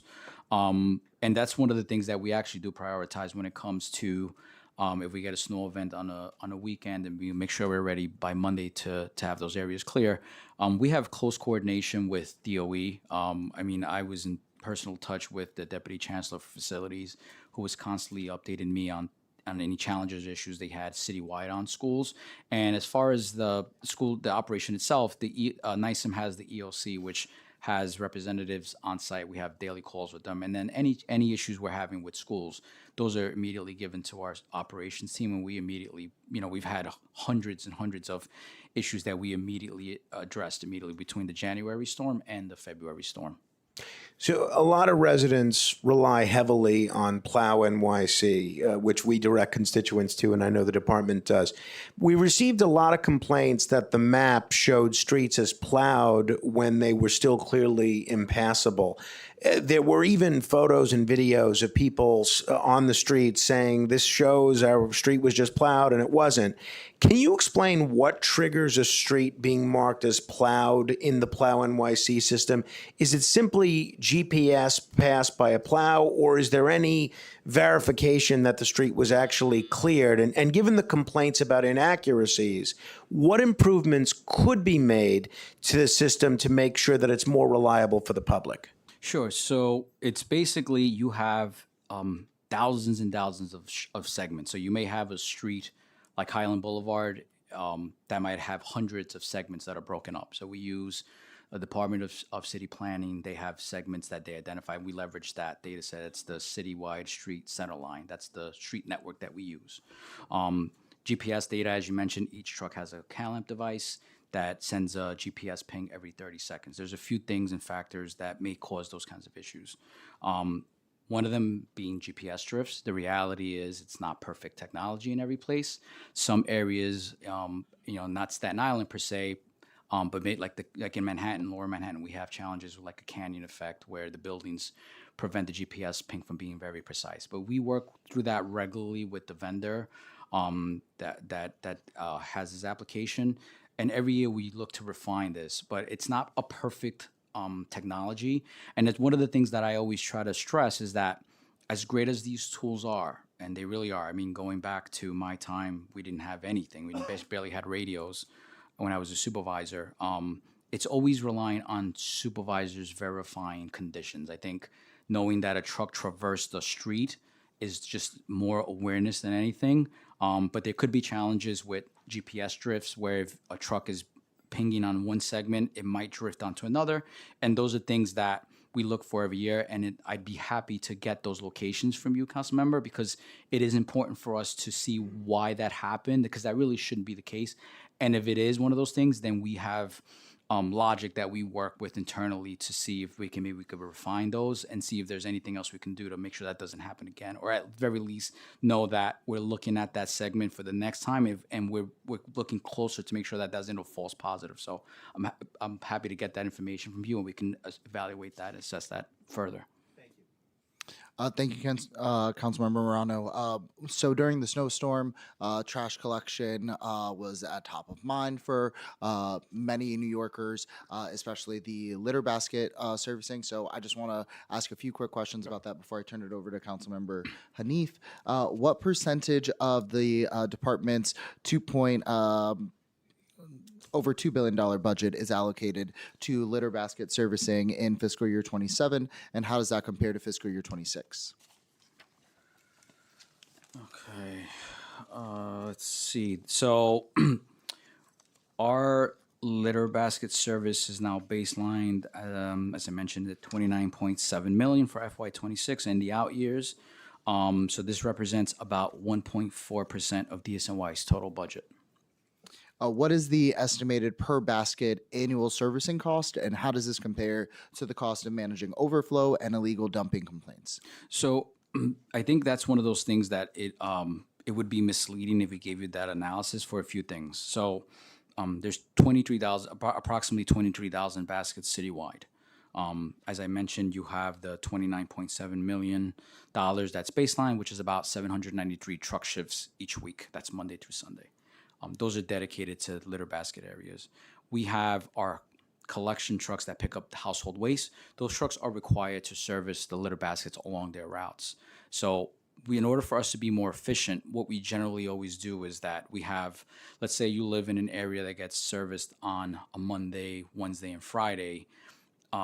Those collection areas, those baskets along those collection areas should all get serviced by our refuse collection trucks. We always then start our litter basket service on the opposite collection, so to speak. So on an off frequency, we would call it, so a Tuesday, Thursday, Saturday area. Those that we would start our litter basket services and then move into the Monday, Wednesday, Friday area, and the example that I'm giving, just to make sure if there's any overflowing issues. So that's two things. And then the third one is the way our productivity program works, without getting too much into detail, is we have partial trucks, which we internally call half trucks. Basically, that means that part of the day is of the crew is allocated to work on household collections, and then the rest of the day we allocate them to work on, manual litter patrol, cleaning up litter baskets, things like that. So a lot of that is meshed in together. So to give you a per litter basket number would kind of not be accurate, just because of those factors that I mentioned. Thank you. And what percentage increase in funding would be required to provide twice a day, 6-day a week litter basket service citywide? So we believe basically it'd be close to having what we have now. So likely require a little over $30 million, which is close to the baseline funding we have now. And what is the current ratio of litter baskets per 1,000 residents across neighborhoods? And what percentage variance exists between the highest and lowest served areas? So we really don't record it by residents. It's more just concentrated along commercial corridors. That's where our basket criteria is designed. So make sure it's not in areas that don't have a lot of high pedestrian traffic. It's more on commercial corridors. And what percentage of the estimated population is served by expanded litter basket service? So we're estimating, again, it could be a little bit, it's a rough number, but it's about 75% of New Yorkers are serviced. But again, it's primarily focused on commercial corridors, transit hubs, and then other high foot traffic areas. Finally, what is the average servicing frequency per basket citywide, and what percentage of baskets receive daily service versus less frequent service? So every basket is serviced at least once a day, and then the baskets on commercial corridors are serviced two times a day, daily. Thank you. And now I'm turning it over to Councilmember Hanif. Thank you, Chair Sanchez, and hi, everyone. Great to see you. Thank you, Commissioner Lohan, for your very detailed, specific answers, both here and our previous hearing. And I also just want to give a shout out to Frank Laterra, who I've been in touch with in the off business hours of our work, trying to get parts of my district cleaned up just today. And also really happy that my district is a part of the doggy waste dispenser pilot so far. I was the proud prime sponsor of the mandatory composting program. And since its passage, we really have come a long way from the days that it was deemed absolutely impossible. So a few questions. San Francisco's diversion rate is almost 80% for recycling and composting combined, while ours is at 19.2. What budget investments would DSNY need in order to reach similar diversion over the term? So I can't speak to San Francisco's diversion rate. I think theirs is calculated a little bit different, but either way, it's obviously we want to get to as close to that number as possible. I think we're heading in the right direction. Last year we had one of the highest amount of tonnage collected in a single week in the history of the SNY, which over 6 million pounds, which is pretty impressive. And I think last year, one of the things we did was with existing resources is when we shifted to make sure that residents were aware of that this was a mandatory law.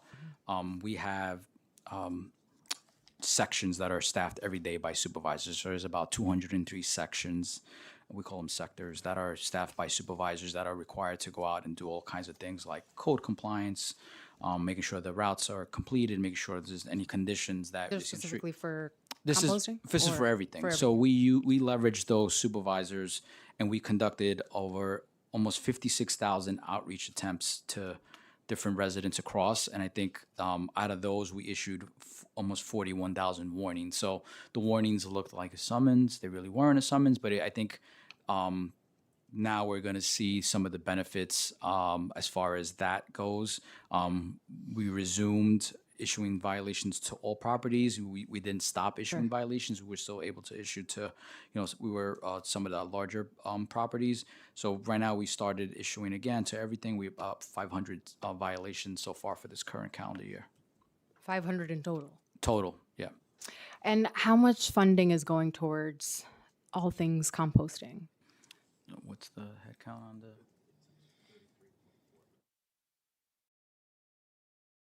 So for composting, it's 33.4 million is the baseline funding for curbside composting. Got it. So it's staying the same. Staying the same. Staying the correct. same. And then what about what's the budget specifically for outreach and community engagement? Yeah, good afternoon, council member. This is substantially done with in-house resources. We have a full-time outreach staff who have knocked on 800,000 doors specifically related to curbside composting, continue to do that work. However, we do have $2 million in grant funding for an outreach campaign specifically focused on the fact that composting is mandatory. That began today and will run over the next month, 6 weeks, trying to hit people during planting leaf season. Got it. Great. We're really grateful to organizations like Big Reuse in my district for being a lifeline to everyone, single households, full family households, to understanding how to compost.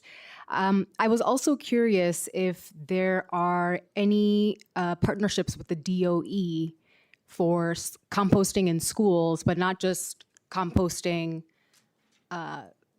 physically, but also learning about composting. Yeah. Yeah, we strongly believe that students are the next generation of composters, and we run programs in schools directly in-house, but also through Big Reuse, Grow NYC, and other community compost partners. A lot of the curricula for these are modeled on 80s and 90s seatbelt campaigns. That was our proof of concept that, kids learned at school to put their seatbelts on and they went home and told their parents to do it. That was the thought process. Teach kids to compost, they go home and remind their parents that composting is the law. No, I think that's great. I think that's how it should be done as well. What's the cost per smart composting bins for deployment, maintenance, and servicing, and what's the plan? Future plans?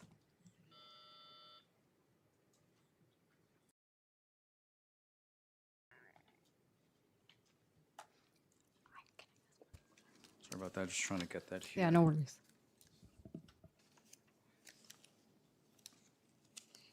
Okay. So I'm sorry, Councilmember, you wanted to know the cost on. Basically deploying them, servicing, maintenance. Got it. So each bin is about $5,500. That includes the actual installation. There's a wrap that's factory installed, and then there's about cleaning service that comes with that, which is about 12 cleanings per year per bin. Got it. And is the idea that the city's going to continue to expand these bins? So I think right now we have about 400 composting bins across the city. One of the things that we are starting to evaluate is the usefulness of these bins. So we have the ability to see how many unlocks people are using these bins for. And when we see underutilized bins, I think we're going to try to shift them. But I think I'm happy to work with you or any members of the council that feel like there may be a need to relocate them. We have been working with NYCHA on putting some of those near their campuses. But, obviously we want to make sure that we're placing them in areas that are going to be most efficient.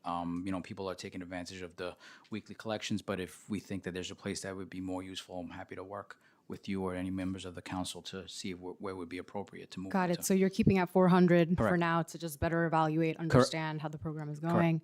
And would you say from any available data that they're useful, that we should continue to expand them? Yeah. And how much does this program cost us?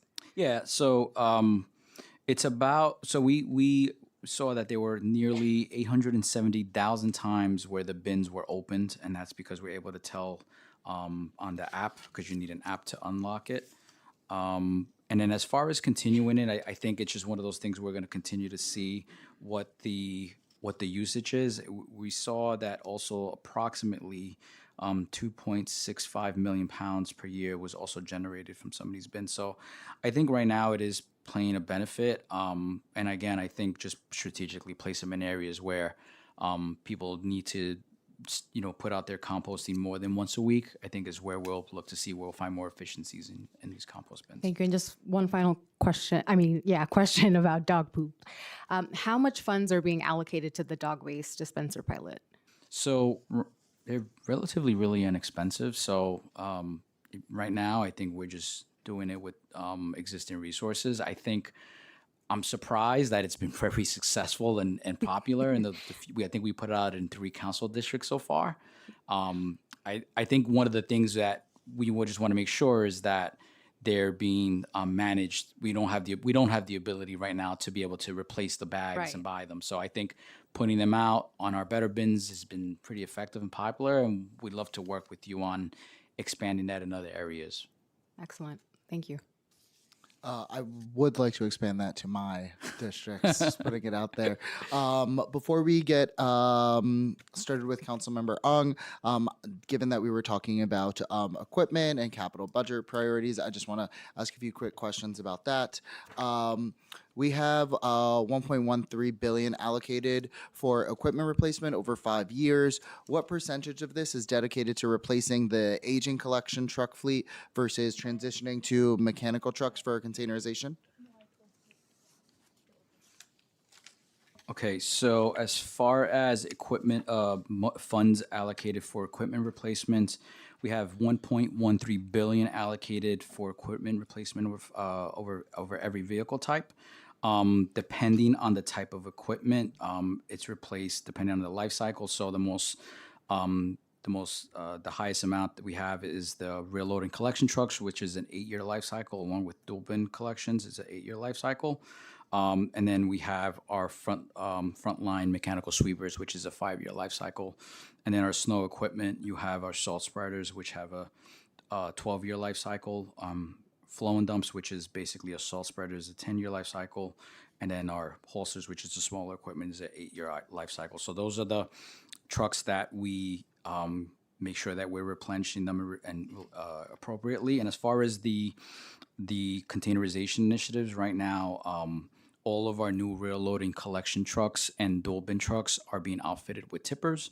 And then we're internally working on coming up with cost estimates as far as the expansion of the on-street containerization initiative. So the Bronx Garage Replacement Project, curious if there are any cost overruns or delays affecting this project, and how does this impact the department's ability to maintain adequate garage capacity citywide? So right now, we do not anticipate any cost overruns, but that'll likely be evaluated at the conclusion of construction. We're estimated to start construction at the start of 2027 with the completion date of 2034. What is the current 10-year capital plan for DSNY, and how is the 3.54 billion allocated between equipment and garages? So our 10-year capital commitment plan, which spans from FY 2026 to FY 2035, is about 3.26 billion, and out of that, approximately 63% is allocated to equipment, and then 33% is allocated to facilities, which is about $1.1 billion. How many collection trucks are scheduled for replacement annually, and what is the average cost per truck? So the main 2 frontline collection vehicles, heavy-duty vehicles, are our rear loading collection trucks and our dual bin collection trucks. So for FY 27, we anticipate replacing 104 of the rear loading collection trucks, which have a price tag of about $545,000. And then our dual bin collection trucks for FY 27, we anticipate replacing 80 of those, and the price tag on those is about $573,000. Beyond the Bronx Garage, are there any capital projects experiencing any significant delays or cost overruns? And if so, what steps are being taken to bring them back on track? As of currently, we are not anticipating any significant delays and no cost overruns in any of the projects you mentioned. Great. And then what percentage of the capital budget is allocated to sustainability initiatives, such as electric or hybrid vehicle purchases or charging infrastructure? here. I have to get back to you on that, Chair. Thank you. How does the department prioritize capital investments across competing needs, like fleet replacement, garage upgrades, containerization infrastructure, transfer stations? Sure. So I obviously,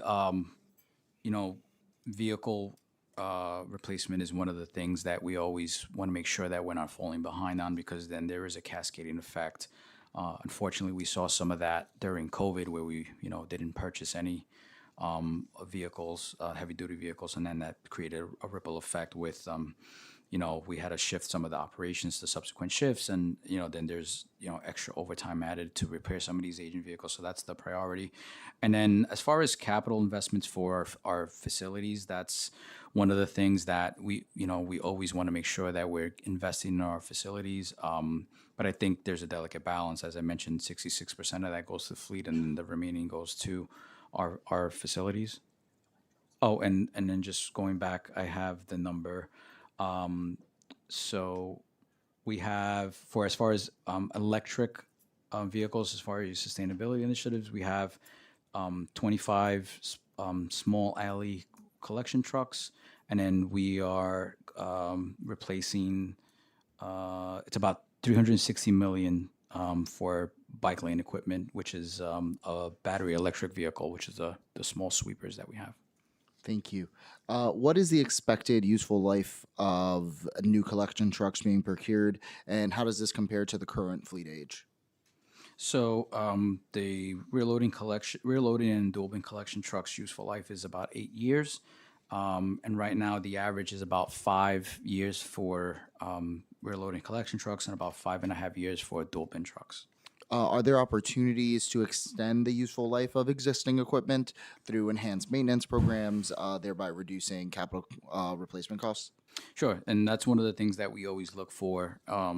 We work with DCAS on that, and we're always exploring strategies on new best practices, maintenance approaches, things like that. But yeah, that's one of the things that we always look for to expand that. Curious how much has been allocated for marine transfer station upgrades and maintenance in the current capital plan? So there's about $38 million is allocated to the 10-year capital commitment plan for marine transfer station upgrades and maintenance.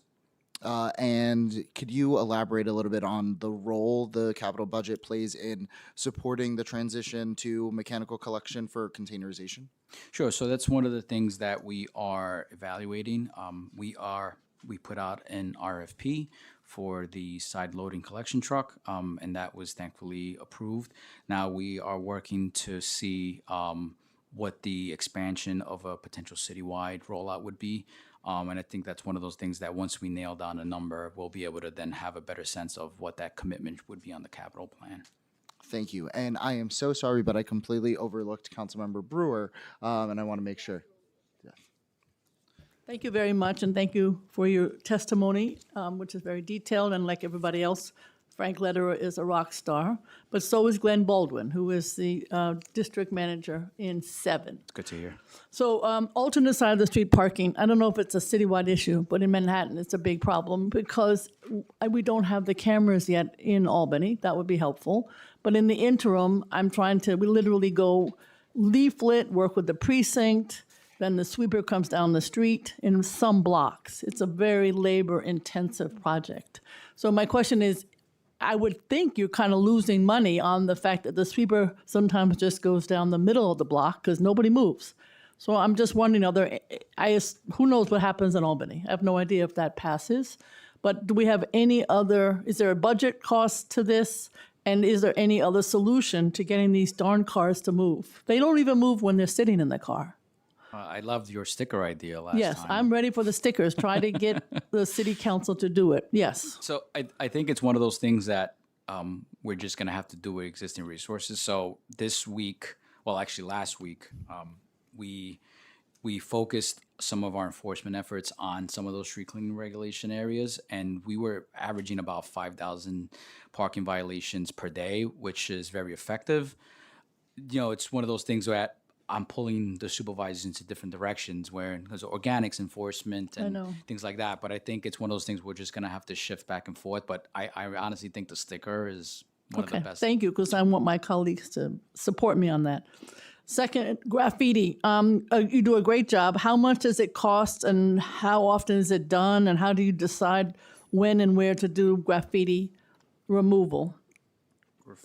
We really appreciate it. I know you do buildings. Others do other aspects. But you do buildings. So the budget is $2.7 million for Okay. fiscal year 26. Fiscal year 26, yeah. Okay. And that's managed, we use the DOE fund, so we're just managing that operation. And we use 311 complaints. That's how we track and remove the graffiti complaints that we get. So it's based on it's basically on 311 complaints. Correct, 311 complaints. Sometimes we get, inquiries from elected officials, your offices, community boards, and then we'll, obviously deploy those resources where necessary. Okay. The batteries issue. I mean, I was around when the first fire started. That was also obviously FDNY. But you also, I don't know if it's increased or decreased and what the cost is of, it's very frightening when you have a fire in a truck. So I'm wondering, just to give us a sense of the cost that has been incurred as a result of these batteries and how you're addressing it. So unfortunately, we have seen a spike in vehicle fires, and as far as our trucks are concerned, the only issue is FDNY can't always determine that the root cause was from a battery fire. I mean, that's likely the case, but we are seeing an increase in that. Sometimes we're fortunate enough where it's not a sightly thing to do. We have to offload the material into the street because we don't want to lose the truck. In those cases, we have very little expense there, but sometimes if we lose the whole truck, that's basically just replacing the whole truck, which is, over $500,000 per vehicle. But it depends on, how quick we're able to respond. How many have you had, do you know, in the last year, approximately, when you say there was a spike? Ooh. Yep, we had in calendar year 2024, we had 152 fires, and then in 2025, we had 168 truck fires. Ooh, that's a lot. And currently, to date, 38 truck fires. So, yeah. Okay. The budget for, I know you said in your testimony that we all need to be good dog owners. I do not have a dog, but I do have to clean up from dogs. So my question is, what is the budget, either yours or elsewhere in the city, for telling these outrageous owners to clean up? It's the law. I remember when it passed. Yeah, thank you, Councilmember. We have done a number of outreach campaigns around it with existing resources. We don't have a dedicated budget line for this. We've also partnered with members of the council on it. We did it with then council members Menon and Botcher, always looking for new partners to work with on this. So it's mostly whatever can be done. There's no budget. Yeah, unfortunately, it's an issue where people know the law. I mean, outreach is great. I'm Mr. Outreach, right? But it's not that people don't know they're supposed to clean up after their dog. Obviously, everyone knows it's their responsibility. The issue is that we've got to continue to come up with new strategies for this. This new dispenser pilot is one option. But With the litter basket and the dispenser on the litter basket. Exactly. Okay. That will cost something too, though. yeah, they're like $20 each. $20 to each basket. Okay, is that something that you're doing or you're thinking of doing? So we're doing it now. It's a pilot, so we're doing it with existing OTPS funds. Just the one thing, if we want to expand it, we just don't have the resources to change out the actual bags and Somebody has purchase to the do bag. that, Somebody's yeah. got to do that. So yeah, I think some of the council members have partnered with, I think, ACE or some of the other groups out there. Okay. And I know we talked about abandoned vehicles. I just want to understand more, not so much the cost, but it is confusing to the public what you do versus PD. And I must admit, I thought it was mostly you, but I know when you have the license plates, that's PD. And sometimes I just take them off, I'll be honest with you, so that I can get rid of the car. I know how to unscrew them. I do. I say it online. I don't care because I want to get rid of the car. But the question is, how many last year did you remove, or does the public understand the difference? Does 311 understand the difference? How does it work just in terms of logistics? Sure. So 311. There are a lot of complaints about abandoned cars. A lot. Yep. I don't think most the public doesn't understand. I think they just see a car sitting there and they're just saying it's abandoned, derelict. But that's what our responsibility falls into. Our supervisor will go out. The license plate is the number one thing that's like we can't touch. So then we refer to NYPD. But I think we've done a really good job. Last year in FY 26, we to date and currently year to date, we're about 4,571 vehicles removed. So that's on course with the previous fiscal year. We've had a lot of good coordination with NYPD. So you have the vehicle recovery team. And then we have just regular tag and tow operations that we go out because it shouldn't be the public's responsibility to figure out if it's roll tow or derelict. So we just go out with PD, we set up a tag and tow date, and we'll go out, and then anything that's derelict or roll tow, either they take if it's roll tow or we'll take if it's derelict. So I think it's been pretty effective, and we're going to continue to do that Okay, approach. just one final question. So there aren't a lot of tow locations, nothing in Manhattan, but the tow companies, you said you had 4 contracts. They take it to their own place. They don't take it to a PD or one of your Correct. tow places. Correct. They have their own yards, and they're supposed to store it. And then we send out. Now we have to send out a letter. If there's a VIN number and if there's we're able to locate the property owner or lien holder, and we'll send out a letter. Do you have any sense if some of them, you don't have plates on them, but if they do have plates, you have some sense that it's ghost plates, or you just don't know? You don't keep track of that? NYPD does keep track of that if they're ghost cars, and that's one of the things that the vehicle recovery team does. Okay, all right, thank you. Thank you, Councilmember. Really quick before we continue, I want to make sure that we're touching quickly on waste export costs. What is the department's current annual expenditure on waste export, and how does the budgeted nearly $600 million compare to actual spending, and how has this figure evolved in the past 5 fiscal years? All right. So the $594.8 million we do, generally we think that does reflect what we expect to spend this year. Adjustments are made each year in our budget to reflect actual tonnage on the street. I think the hard thing here is you have two main components that contribute to the cost. You have what the actual tonnage is that we collected, which is an uncontrollable, and then we do have long-term waste export contracts. And the pricing is very predictable. Each year we get an increase based on the consumer price index. So we have that all contracted out and under control. Are there any additional factors that contribute to the increase in waste export costs beyond inflation and the adjustments that It's the adjustments, and then it's what tonnage we collected. How do the terms of this department's long-term waste export contracts impact current and future budget projections? Yeah, I mean, we don't always know what the CPI is going to be going into future years, but it's generally predictable and it's within a range. So that's really how we project into the future, at least in terms of contractual rates. Are there opportunities to renegotiate existing waste export contracts to achieve more favorable terms? So we put together these long-term contracts with the idea of not having fluctuations and volatility in the market. So our main contractors we have set for the long term, so we really don't have any opportunities to renegotiate any sort of major terms in those contracts in the near future. What, if any, operational efficiencies have you implemented or planned to implement to help reduce the per ton cost of waste export? So one of the things that we have worked with the vendors is to make sure we have the staffing of the transfer stations right-sized and appropriate. When these transfer stations were first put into place, there was an idea of what would be appropriate. And then obviously over time, since we've had the transfer stations open for some time now, we've been able to make staffing adjustments within that, and that's been able to control our cost per ton. While there has been a small reduction, it's been an increase nonetheless from 17% to 19.4% in terms of our recycling diversion rate.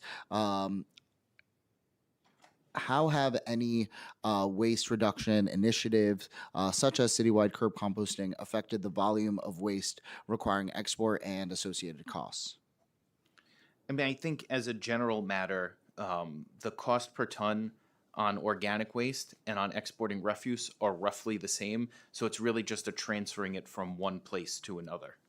And finally, what alternative waste management strategies is the department exploring to mitigate rising export costs, and what are some potential projected savings? I can take that, Chair. So I think one of the things that we think would be very effective is EPR. I think EPR, and I know there's state legislation that it's in discussion now. I think that's where we would see the biggest shift as far as kind of any kind of savings for export costs and obviously diversion rates and things like that. So EPR is one of the things that we support, and I think would be beneficial to that. Thank you so much. And now I'd like to finally turn it over to Councilmember Ugg. Thank you so much for your patience.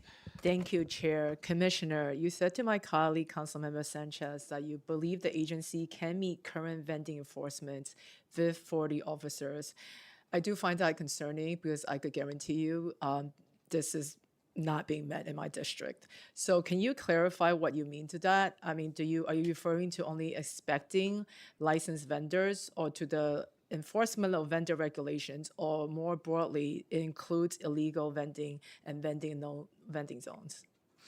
Yeah, I think there's areas that we inspect regularly. I mean, I think if there's, I believe there's areas along your corridor that we inspect regularly along Main Street. So I'd have to kind of give you specific stats on that, but I believe there's one of the areas that we inspect regularly. So there's a bunch of corridors that we're aware of, and those are one of the things that we inspect. No, I appreciate the collaboration with the inspection of my corridor, and you do. However, I'm here saying it is not enough. I'm just testifying, like I'm just telling you, I still get complaints all the time about not having enough enforcement in my no vending zone. So I just want to be clear that, it is not enough in my district. Also, to follow up on Councilmember Sanchez's question about the rollout of new vendors, and there'll be an assessment about what are the needs. Can you be a little specific about how do you plan to do that assessment? Is it by you gonna visit all the districts? Is it by the elected officials, council members? Is it by the 311 calls? Because this is very concerning to me. And already I'm saying my district is already overwhelmed by vendors. Sure. So, and I'll back up a little bit about the previous issue. So, December, January, and February was a very busy snow season, and I'm sure the challenges you're seeing in your district were beyond those months. But unfortunately, when we have snow operations, those police officers that we have to shift to snow operations because it's all hands on deck. So I'm not sure if those were the time frames where you were seeing some challenges. But as far as, once we increase the licenses, I think it's a combination of all those. I think our evaluation and assessment on the ground is going to be one of the main components. And we anticipate having internal tracking systems to see where the vendors are and where we should be going to. But I think it's really unclear on how many licenses we're going to see at a given time. So I think once that period starts, we'll have a better idea. No, thank you. As always, I look forward to working on this issue. Okay, thank you. Thank you so much. And now turning it over to one of our favorite topics in the department, containerization. Before we continue, so DSNY expanded containerization requirements to all New York City businesses in fiscal year 24, and all buildings with 1 to 9 residential units in fiscal year 25, with 70% of the city's trash now required in bins. The PMMR shows containerization enforcement surged 146% in the first 4 months of fiscal year 26. The Manhattan 9 containerization pilot represents a significant operational shift. Still haven't had that coffee.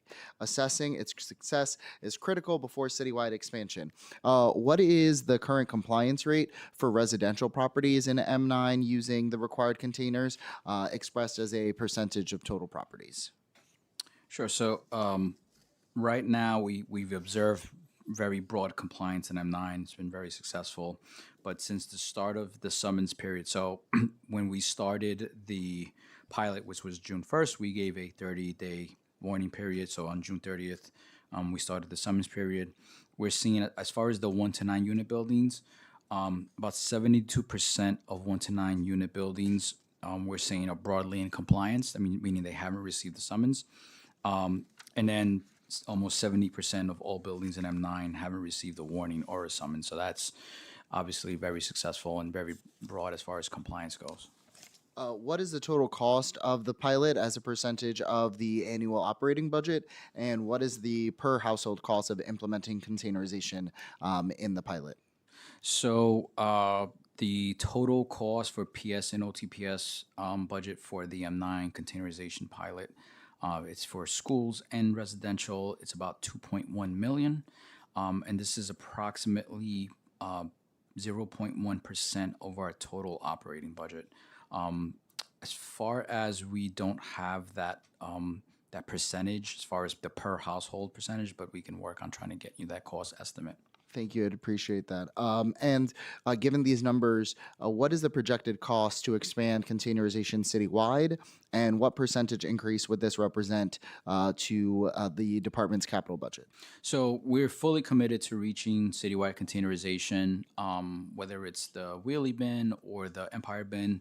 We're still working on determining what those costs are. I think one of the things in Local Law 180 of 2025 that's in there is that we've made it pretty flexible in the sense of you have the 10 to 30 unit buildings that will have the ability to opt in, and I think that'll be a determining factor that we're working on estimates right now so we get a full view, a full sense of what that may look like as far as the cost for capital commitment.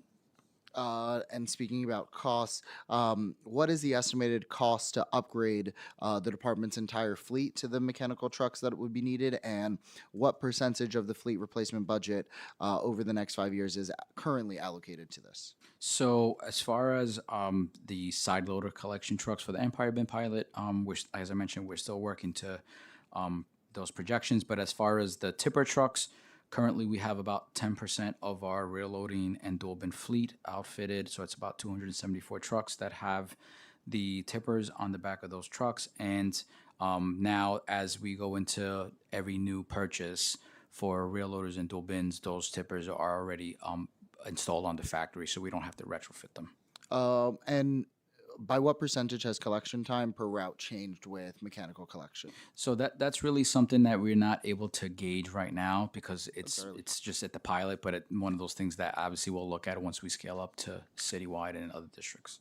What percentage of sanitation workers in Manhattan 9, their injuries are related to manual lifting versus mechanical collection? So in M9, you still have about 55% of the refuse tonnage is serviced by side loaders, and then the rest are the traditional rear loaders.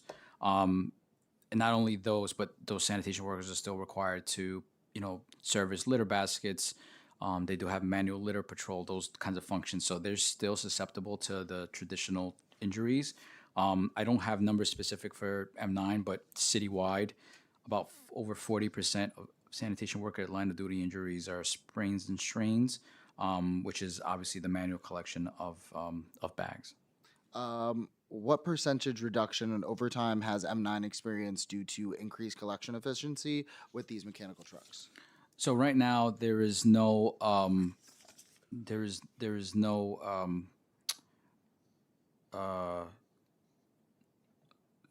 increase or decrease as far as funding goes for M9. So the budget right now is just for the pilot, the 2.1 million for the pilot. And what is the enforcement rate in M9 expressed as violations issued per 1,000 households, if you have that? And Sure. how does this compare to the containerization enforcement rate citywide? Sure. So citywide, the first 4 months of FY26, there were about 43 containerization violations were issued per 1,000 residential buildings, and then in M9, 170 containerization violations were issued per 1,000 residential buildings over the same time period. But the number of citywide households is much larger than the number of households in M9, just for comparison.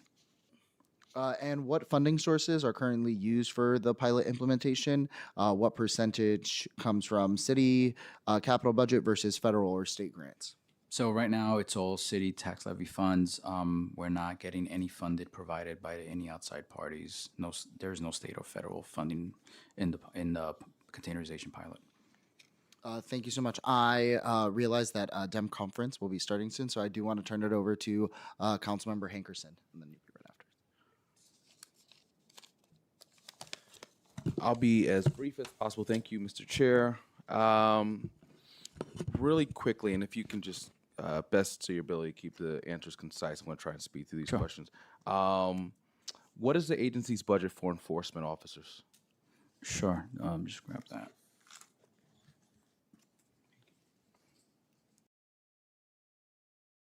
So if you want to go to the next question while he Sure. looks that up. The follow-up to that would be how many enforcement officers are assigned to that unit, to the unit of. enforcement unit? Okay, so right now our enforcement headcount is 94 sanitation enforcement. They're non-uniform personnel, so you have enforcement agents, and then you have ASEAs, which is Associate Sanitation Enforcement Agents, so that's 94. And then we have 118 sanitation police officers, 37 sanitation lieutenants, 4 inspectors, so for a total of 159 total positions related to enforcement all across different areas. And that's illegal vending, that's traditional impounds, like for illegal dumping cameras, things like that. So it's spread across different areas. Okay. So for those that are assigned to address illegal vending, how many of those are assigned to Queens and are they broken up into garages or community board district? So we don't have specific assignments because it's 35, so we have to spread them out across the different boroughs. So we run about 5 to 6 different teams every day. We try to keep one in Queens every day. So I would say you have one team every day, but if we have areas where we need to focus on, we'll shift resources around. Is there data that shows the areas that they've been assigned to? Not publicly, no. Not publicly. Would we be able to follow up? Yeah, I would love to work with you and work on what the data that you're looking for and definitely Okay. work. Because more specifically, in my district, business owners have consistently been told that enforcement action couldn't be taken on a vendor that is known to sell non-FDA and USDA approved seafood from a van, because the SNY has to catch the individual in the act, and oftentimes an officer is either unavailable, or when an officer is available, for some reason that particular street that the vendor operates off of every Saturday from 11 to 3 p.m., they just somehow skip that street. So my hope would be that we can work together on that. Absolutely, I'd love to get those particulars and then Thank you. try to set up a focused operation there. Thank you. And there's 2 quick questions regarding the storm. How much did the department spend on per diem workers during the recent storm? I think it was about 34 million. It was 34 million. I want to say it was about 34 million, but I'll get those for you soon. You're referring to the emergency snow shovelers, correct? Yes. Yeah, I think it was 34 million. And I guess out of that number, how many individuals were actually hired? I think so we were averaging about 1,800 per day, and then I think at our peak we were about 3,400, but depending on the day. But that was pretty much the average, the 1,800 daily average, and then we peaked at 3,400 snow shovelers. Did they work alongside other city employees from other departments like parks?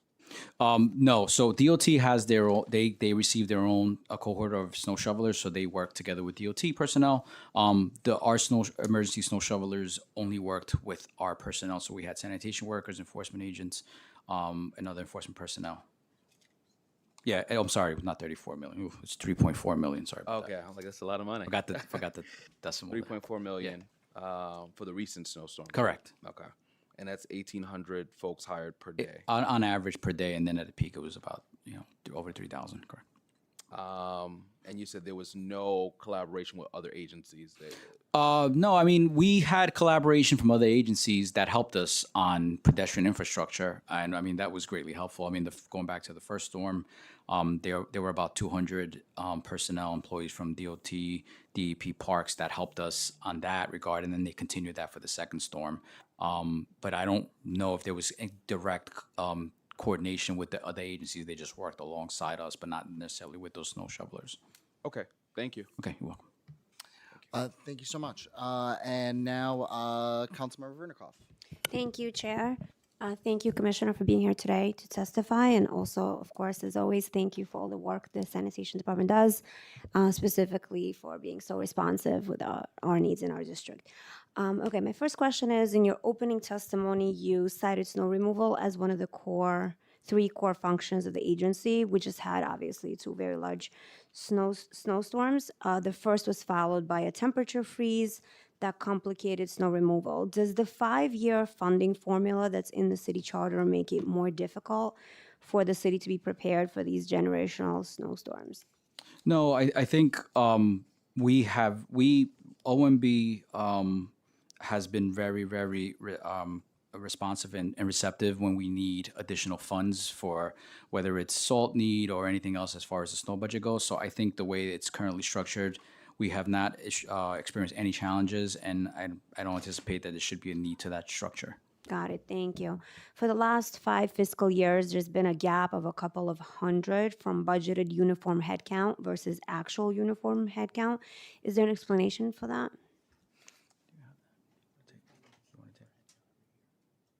Yeah, okay, you want to take that? Sure. We've been over budgeted headcount for uniform for this past several years. The way our hiring works is at the beginning of the year, we hire to a peak and then attrit down to the budgeted level over the course of the fiscal year. So if you look at the average on any fiscal year, our headcount will be above the budgeted headcount. Understood, thank you. And one last question. For over a decade, there have been plans to join Brooklyn 15 and 13 sanitation districts and garages in securing a location to house both in a facility closer to Coney Island. The agency in the past has supported this, but seemingly cannot accommodate it within the budget. Do you have any updates on these plans of what it would take to realize them? I think one of the biggest challenges we have with either the replacement of garages or even doing major renovations in current garages is finding additional space. As you see, the city is pretty densely populated, and doing space searches, especially for something like a sanitation garage, to find that amount of space to house a building plus parking has been extremely difficult for us, and we've really struggled with that. Thank you. Thank you, Councilmember. Turning to our last two topics of the day. One, sidewalk cafes. How many sidewalk cafes and outdoor dining establishments are currently operating under the permanent outdoor dining program?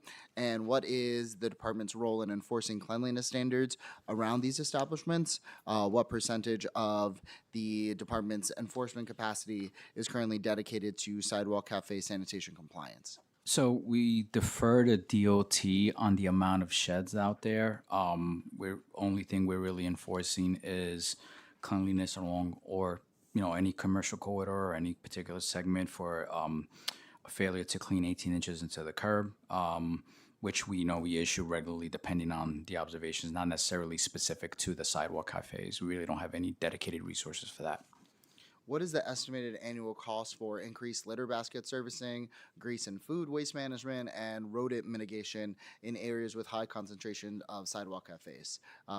What percentage have sanitation complaints increased in outdoor dining zones compared to pre-pandemic levels? And has sanitation requested additional funding to address the impacts of permanent outdoor dining infrastructure? So we don't have specific resources for that. We don't really, we just respond to any general 301 complaints related to cleanliness issues. DOT may get those specific ones to sidewalk cafes. But we would love to look at those enforcement numbers once now I know there is the legislation to make that year round. And I think once we understand what, the restrictions or any kind of guidelines along that, we'd be able to better gauge that and work with DOT and our other agency partners on establishing, what they'll look like, and then obviously sharing information so we can better, enforce those areas. Great. And do you have a current violation rate for sidewalk cafes? No, so the only violation rate we have, as I mentioned, is just specific, just generally. So failure to clean into 18 inches into the street. For last calendar year, we issued over 5,000 S26 violations, which would be, in line with, keeping the area clean there, but not necessarily specific to sidewalk cafes.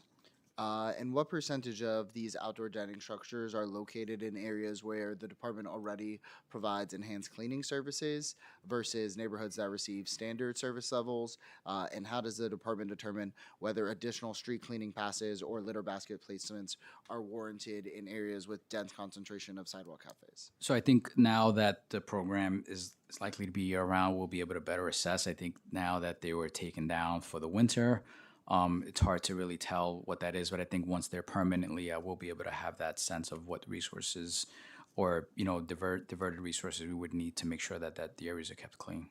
What is the estimated cost per sidewalk cafe for the department to provide adequate sanitation services in the immediate vicinity, aka like 50 feet within within 50 feet of the structure? Should these costs be borne by the general sanitation budget or recovered through fees assessed to outdoor dining permit holders? And what percentage of sidewalk cafe operators currently pay any fees that contribute to the department's sanitation efforts? So I'm not aware of any fees that come to our budget.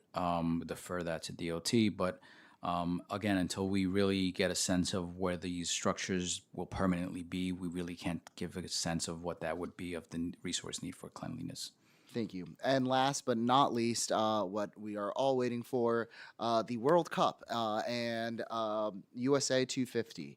So, what is the projected cost for the department sanitation operations during USA 250 celebrations and FIFA World Cup 2026 events in New York City?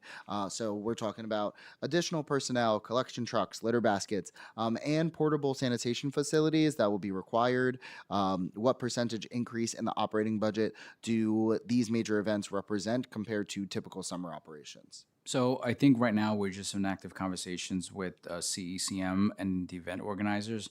I don't think we really have a sense of what the resource need would be, but I could assure you that we're in active conversations with OMB to make sure that we are appropriately funding this.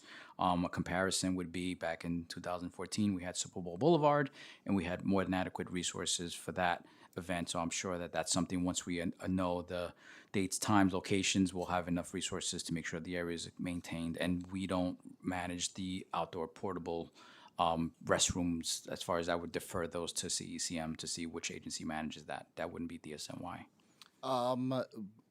Given that we're going to have so many people, just on that question of portable restrooms, does the department see any need to invest in bringing additional portable restrooms or expanding any kind of program like that? Sure. So we don't currently use, we don't have a portable restroom program as far as DSNY is concerned. So I would just defer those to CECM, the mayor's office, and see which agency is tasked with that. Because right now we really don't have that in our portfolio. Great. Has the department secured dedicated funding for sanitation operations for 250 or World Cup?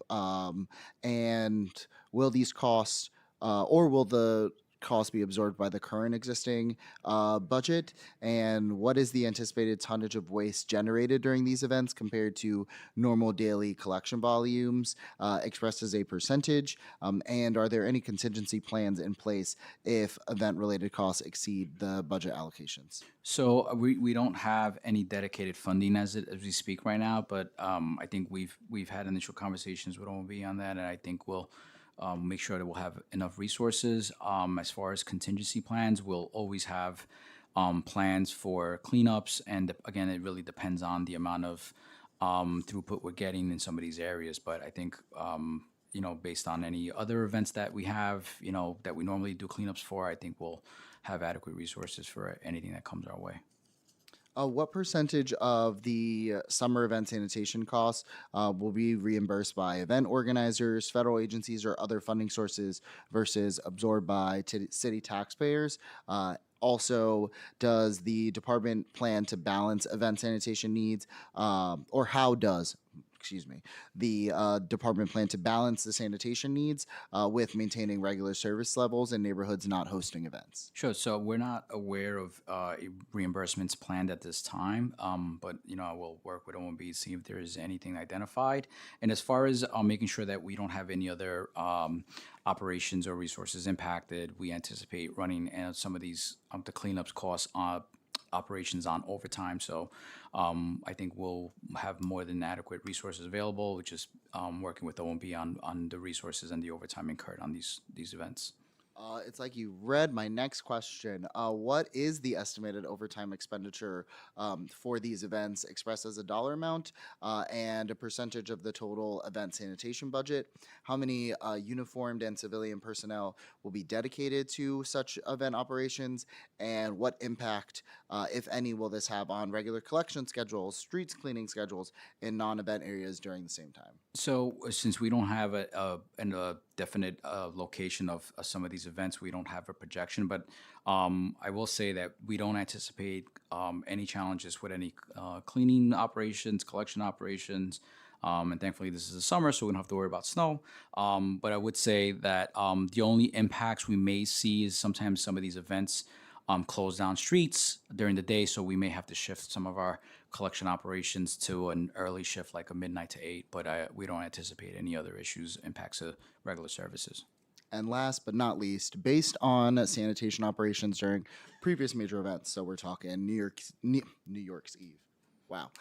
New Year's Eve, marathons, parades. What is the average cost per attendee for waste management and street cleaning? How does the department project this will scale for USA 250 and World Cup events with significantly larger crowds? And are there any lessons that we've learned from past events that are being incorporated into planning to improve efficiency and reduce costs expressed as a percentage savings? Sure. So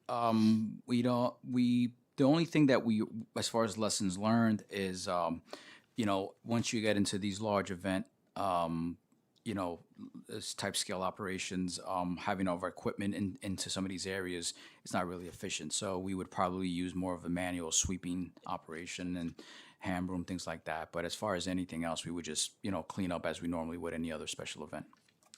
I want to thank you for taking all the time to answer all of our questions. I have a ton more, and we will definitely be sending those over because I know everyone has many things to do. I thank you for over 3 hours of testimony today. Thank you, Chair. And I really appreciate all the work that the men and women of the department do. So thank you. And thank you again, Frank, and congratulations on the 2026 Sloan Award. It is much, much well-deserved. I think we are good. Right. Thank you, Chair. Thank you, everyone. Thank you, Commissioner.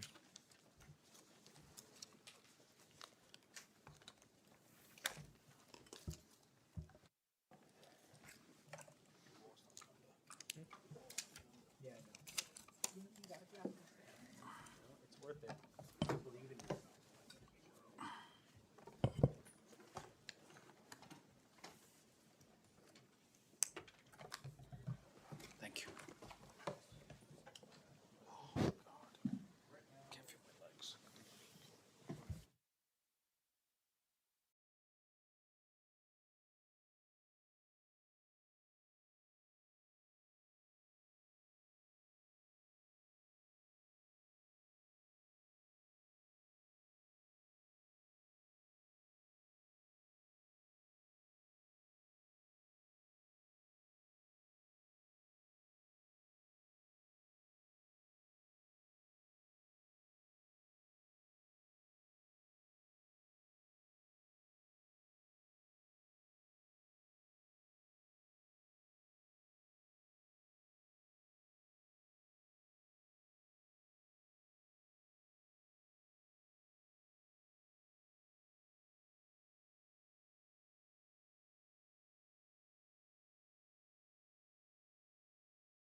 I am now opening the hearing for public testimony. I want to remind members of the public that this is a government proceeding and that decorum, highlight, underline, bold, italicized decorum, shall be observed at all times. As such, members of the public shall remain silent at all times. The witness table is reserved for people who wish to testify. No video recording or photography is allowed from the witness table. Further, members of the public may not present audio or video recordings as testimony, but may submit transcripts of such recordings to the Sergeant of Arms for inclusion in the hearing record. If you wish to speak at today's hearing, please, if you have not already and you are in person, fill out an appearance card with the Sergeant at Arms and wait to be recognized. When recognized, you will have 2 minutes to speak on the Department of Sanitation's budget. If you have a written statement or additional written testimony you wish to submit for the record, please provide a copy of that testimony to the Sergeant at Arms. You may also email written testimony to testimony@council.nyc.gov. Again, that email is testimony@council.nyc.gov within 72 hours of this hearing. Audio and video recordings will not be accepted.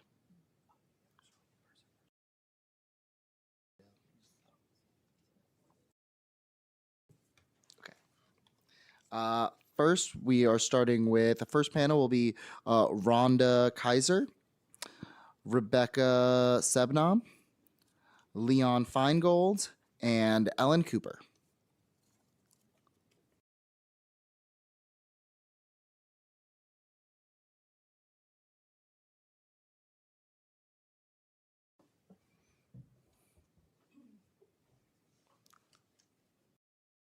We will wait till everyone is seated and then get started.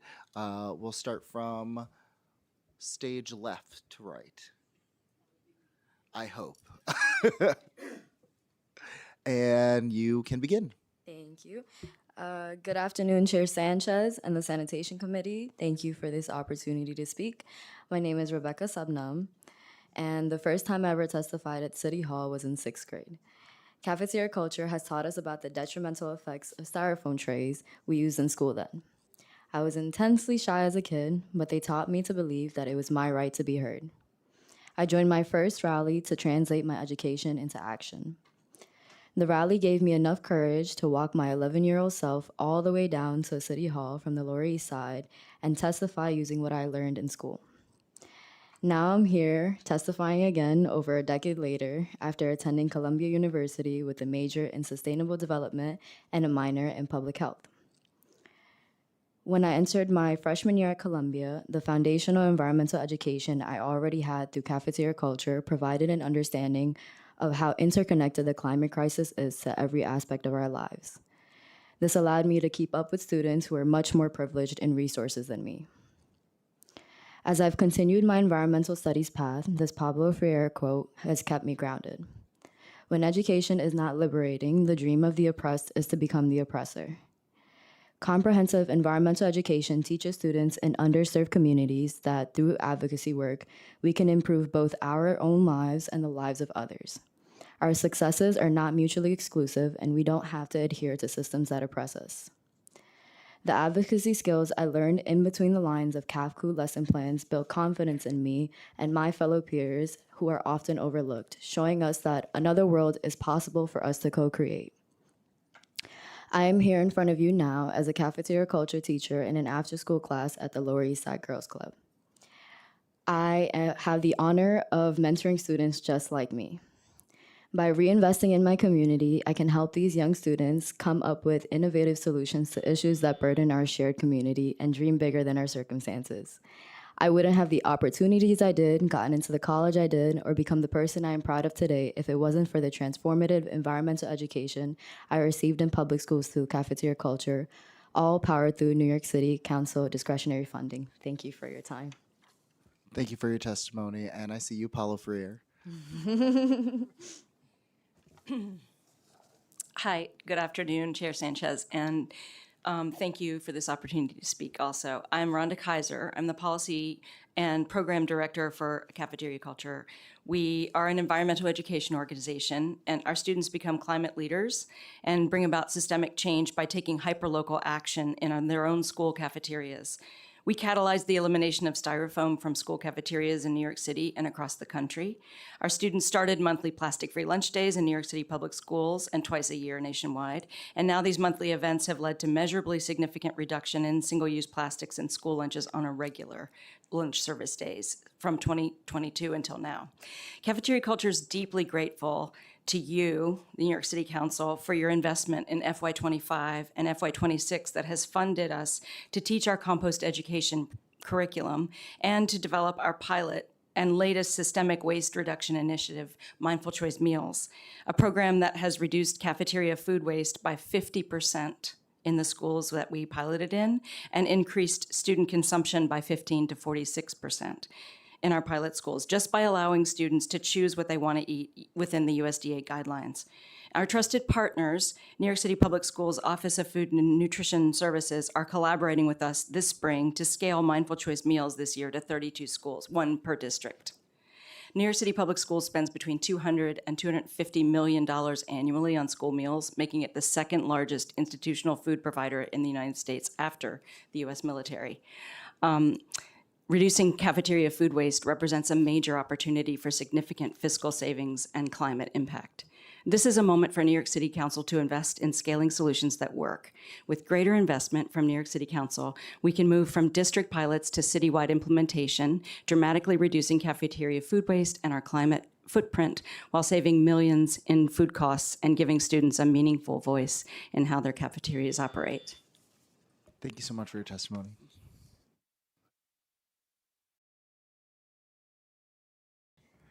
Hello, my name is Leon Feingold. In 2017, my late wife Yuan and I co-founded the House of Good Deeds to pay forward the help that we received when she was diagnosed with terminal cancer.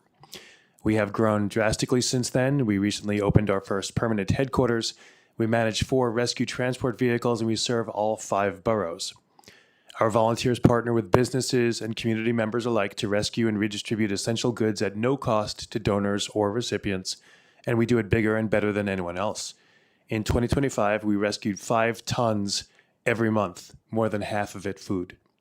We run Manhattan's largest free store, offer free classes, and a volunteer hub which has trained thousands of community volunteers, including those running our weekly food pantry, which I'm missing in order to be here. We also organize blood drives, neighborhood cleanups, electronics recycling, and are limited only by our funding. Based on the numbers we heard earlier today, 60 tons away from the waste stream every year actually makes a dent. Keeping useful items in service is a win-win, and building community and changing attitudes among New Yorkers is the cherry on top. In 2023, this New York City Council spent $3 million on Grow NYC and its Stop and Swap program, which offered many of the same services now offered by the House of Good Deeds, like free collection and free redistribution of clothing, shoes, housewares, and accessories, 85,100 that year. In 2024, the funding was pulled by the Adams administration and Stop and Swap no longer exists. House of Good Deeds has filled that gap, yet we've received under $50,000 from the City Council while having a significantly greater rescue impact. I ask this council and committee, what's left of it, to recognize the massive win-win that House of Good Deeds has in reducing waste, promoting sustainability, and building community through volunteerism in each of your districts. Give us the money to replace our ancient vehicles, hire drivers, and pay our key people, maybe figure out a way to exempt us from congestion pricing, and we will grow. We've applied for discretionary funds and need support. We're more efficient than anyone else who does what we do. We are New York City's best direct link between those who have and those who need. And the bigger and better we can be, the less cost and stress for the amazing people of the DSNY who keep our city running. Thank you. Thank you for your testimony. How do I get it to be? Oh, it's working. Thank you, Chair Sanchez and committee, for the opportunity to speak today. And thank you for restoring community composting for funding for fiscal year 25 and 26, and we're hoping for 27. My name is Ellen Cooper. I am a Master Composter 2023 through the fantastic Master Compost program. Trash Academy graduate from 2024, member of the Manhattan SWAB Organics Committee, and former member of the SWAB. As a master composter, I had the amazing opportunity to visit many of the community composting sites around the city. I have seen firsthand the dedication, energy, extraordinary expertise, and power of the composting community around the city, both paid and volunteer.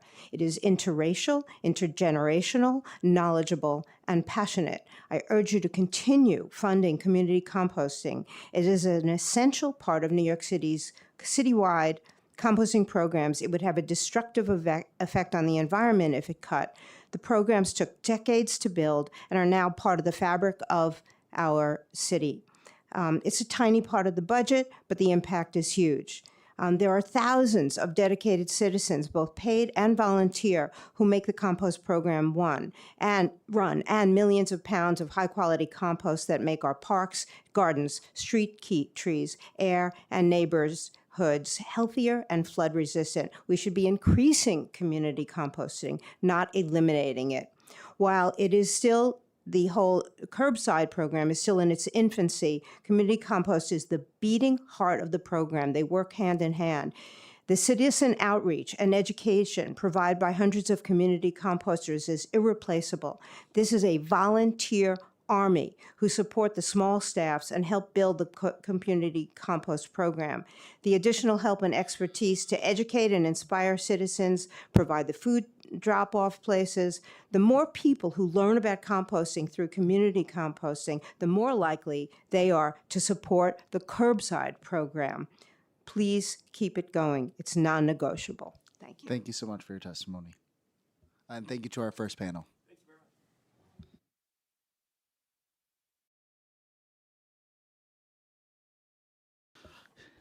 Next, we'd like to bring up Mary Ellen Sullivan, Eric Goldstein, Justin Wood, and Christine Dates Romero.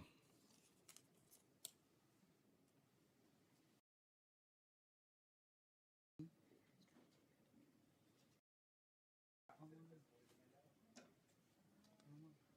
have to do that in person first. Thank you.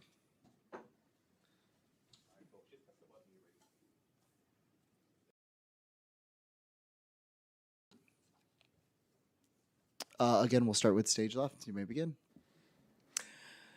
Good afternoon, Mr. Chairman. Congratulations on taking this important post. I'm Eric Goldstein, New York City Environment Director at the Natural Resources Defense Council, and we're delighted to be here today. There's a lot to talk about. I'll summarize my written testimony. As you know, the city spends about $500 million a year to export its waste to landfills and incinerators. From what we heard this morning, those costs are continuing to go up quite significantly. That's bad from both an environmental and public health perspective, as well as for the city's budget. I'm going to focus for a moment on organics, the single largest portion of the waste stream. Of course, the top priority there should be food rescue and food diversion, which would also address the problem of so many people being food insecure in New York City. Right now, most of these organics are sent to landfills or incinerators.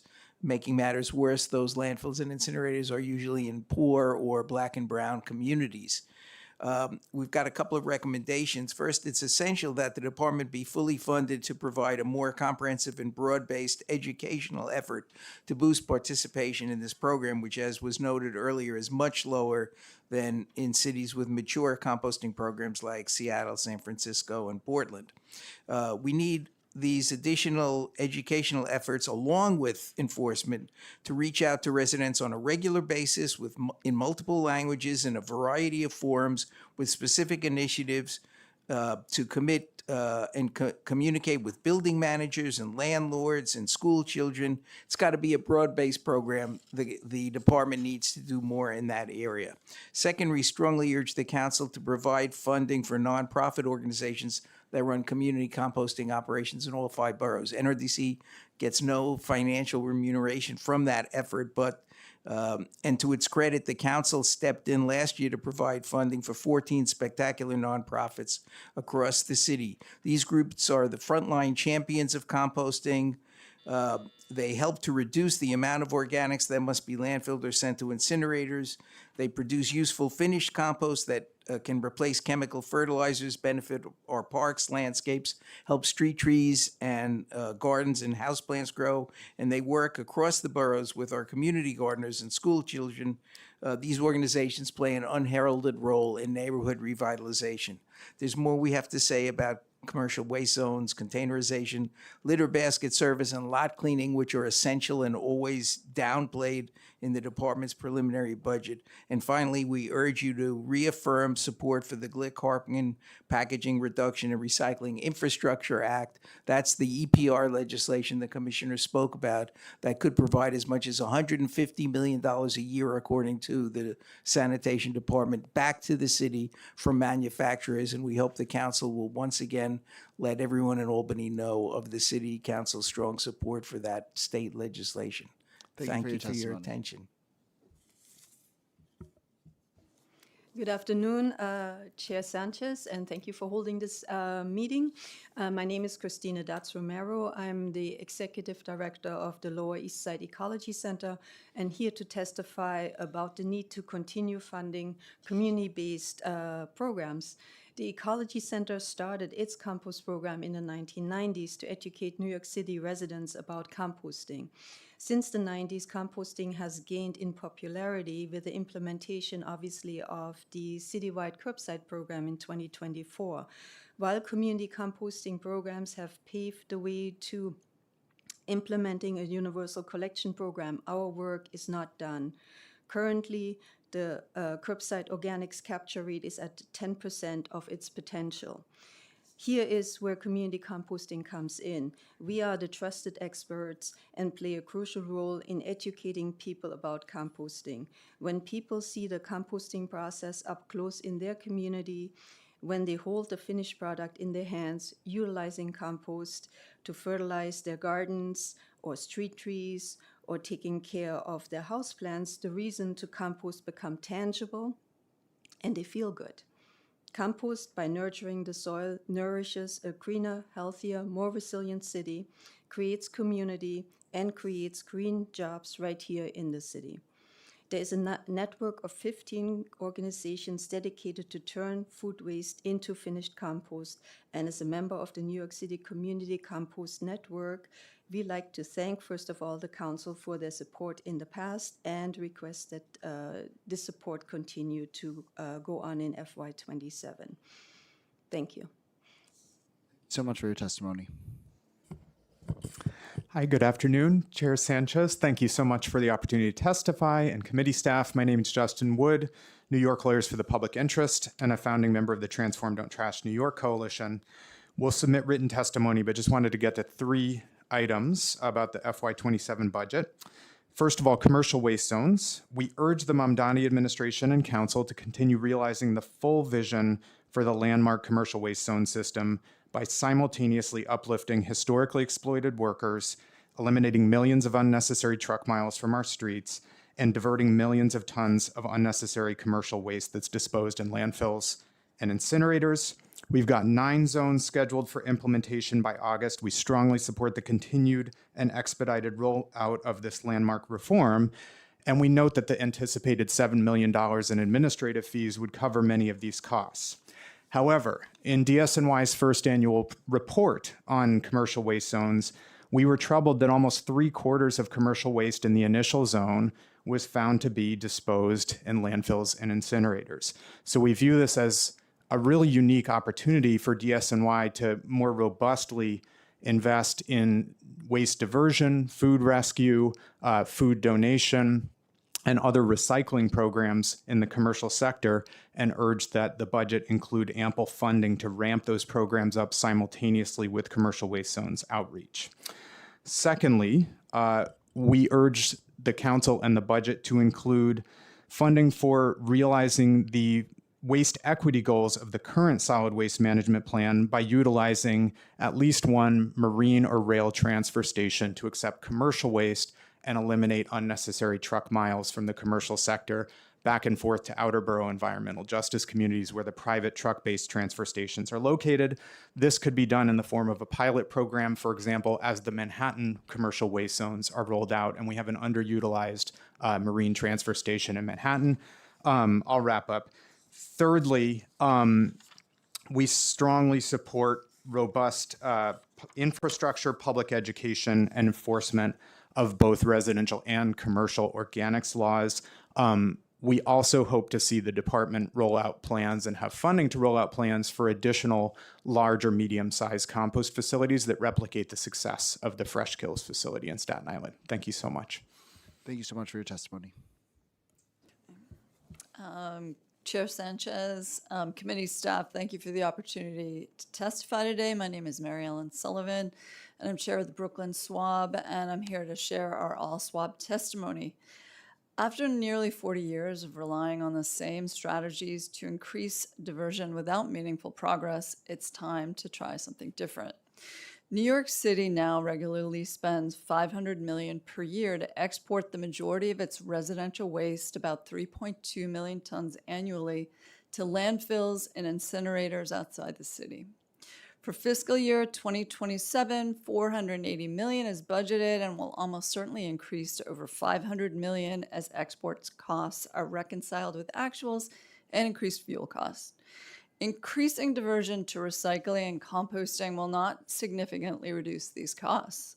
Diversion programs require investments in collection and processing. However, 75% of the material currently exported is recyclable or compostable. Diverting that much material away from export to recycling and composting can generate important benefits in two critical areas. First, every dollar spent diverting material away from landfill or incineration reduces the negative environmental and health impacts associated with exporting waste to communities such as the Ironbound District in Newark, New Jersey, Seneca Metals landfill in upstate New York, and Chester, Pennsylvania, also an incinerator. These impacts, including truck traffic, air pollution, and disposal burdens, are currently borne by communities both within New York City and in regions where waste is burned or incinerated. Increasing diversion could boost New York City jobs, tax revenue, and public investment. Imagine what spending $500 million on recycling and composting could mean for our 5 boroughs. Secondly, diversion directly improves condition on the street. When recyclable materials and organics are removed from the trash stream, the volume of bagged refuse declines significantly and no longer attracts rats. For this reason, it's extremely important to achieve the targets outlined in the draft solid waste management plan. It is 30% for residential and 54% for commercial and construction. This is not just a sustainability issue, but it's also an environmental justice issue. Thank you. Thank you for your testimony, and we will have the rest of it in the written record. Okay, great. Thank you so much to this panel.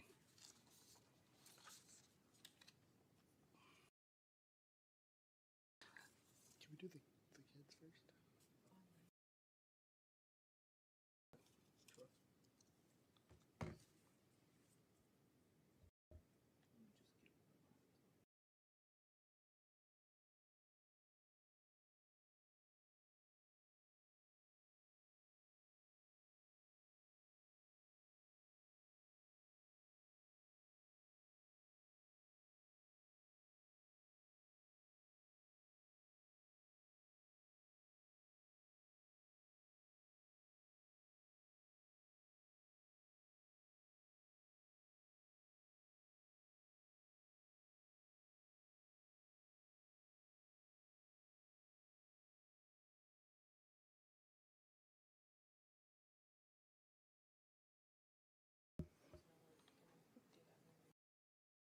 We're going to take one of our online testimony before we move on to our third panel because they have been patiently waiting. So I'd like to bring up our PS15 fourth graders. Okay. Nice.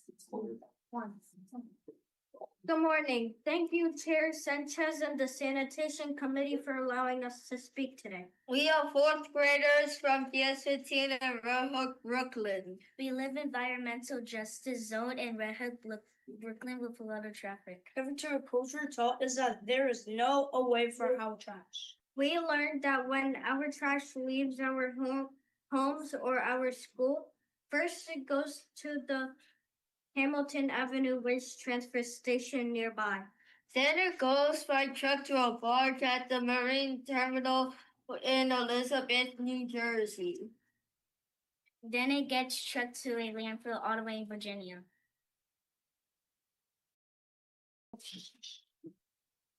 All that transportation creates pollution, and the landfills make millions. Kids just like us who live around landfills get asthma for life because of garbage that's not even theirs. How can the city's zero waste plan be real if we keep hurting other communities? We all need to work together to stop this waste before it starts. And that's what we're doing in our path of stopping waste before it starts. We started the Mindful Choice Meal program in our school 2 years ago. This year, we removed our cafeteria food waste at the source by almost 45%. Cafeteria culture is doing mindful choice meals in a lot of schools now. We want all schools to have this program. It's a no-brainer. We're talking how our food waste out of the system to compost and legally at Red Hook Farms. And it's walking distance from our school. So no trucks! Red Hook Farm makes compost out of our food scraps, and we visit them on field trips every year. We hope other schools can reduce their cafeteria food waste too, and compost their food scraps locally to make less things food waste in all schools in New York City.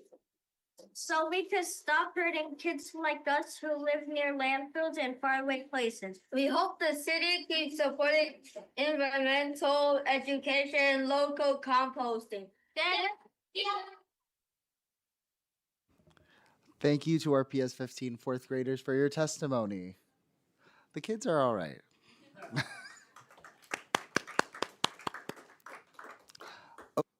Now we will bring up our third panel. Can we please have Justin Green? A lot of Justins in trash. Megan Ortiz, Samir Rush. I hope I pronounced that right. If I did, Jameer. Oh, my bad. Jameer Rush and Sydney Scott. It does not matter which order you sit. Just know that if you sit on the left, you will be speaking first.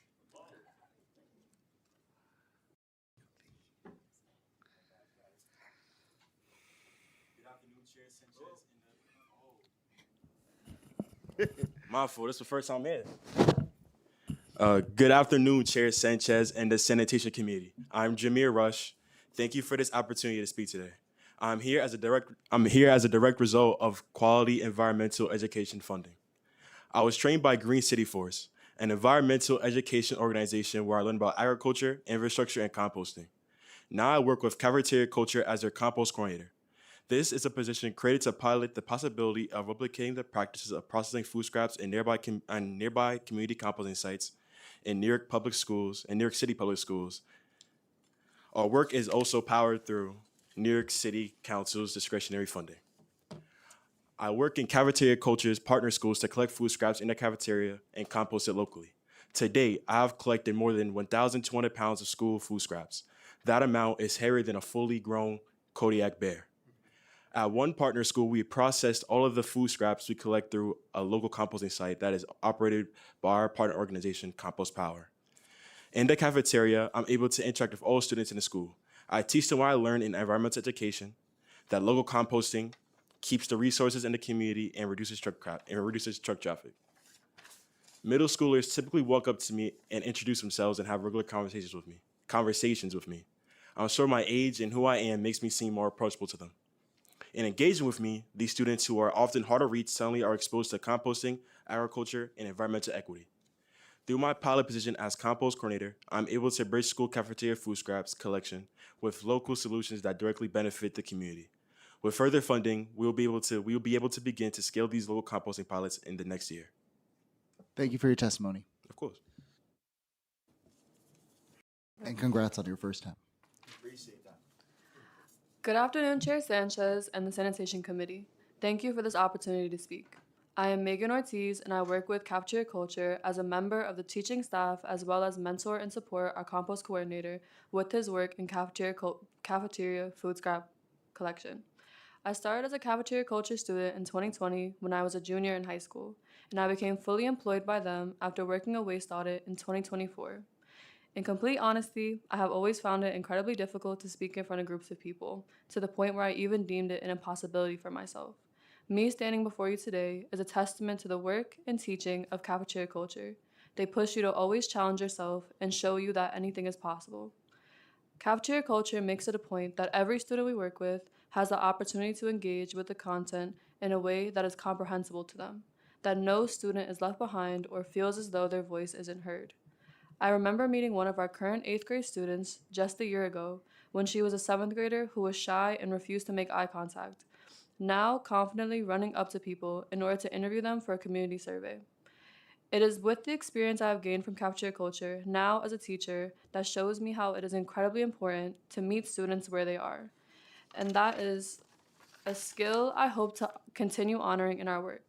Being consistent figures who are able to inspire students to see themselves as active members of a community rather than a nuisance or passive recipient of the current conditions. It is because of the work Cafeteria Culture does that our children believe they are able to make a change.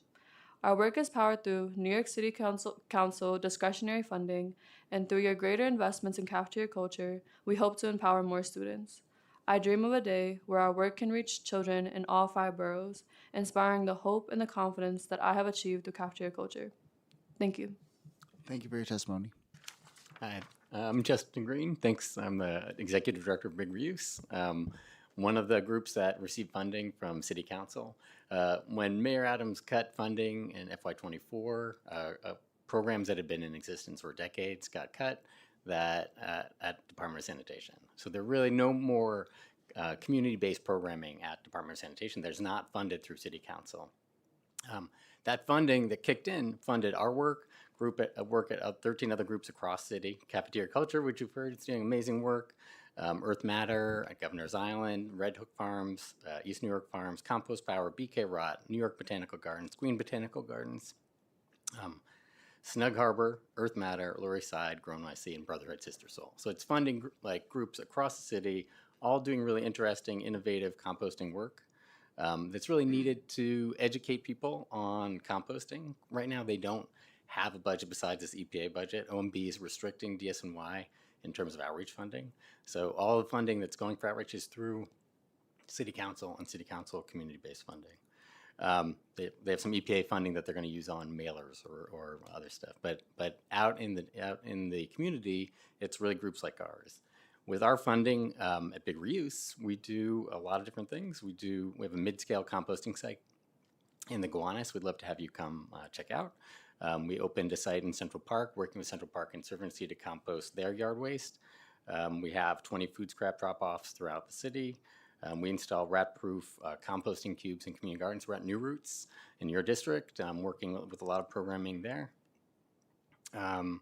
We distribute compost to schools, 60 schools, 400 bags of compost. We do outreach events, over 200 outreach events across New York City, reaching 10,000 community members. Our work in composting spawned our street tree care program, which now cares for over 1,000 street trees across the city.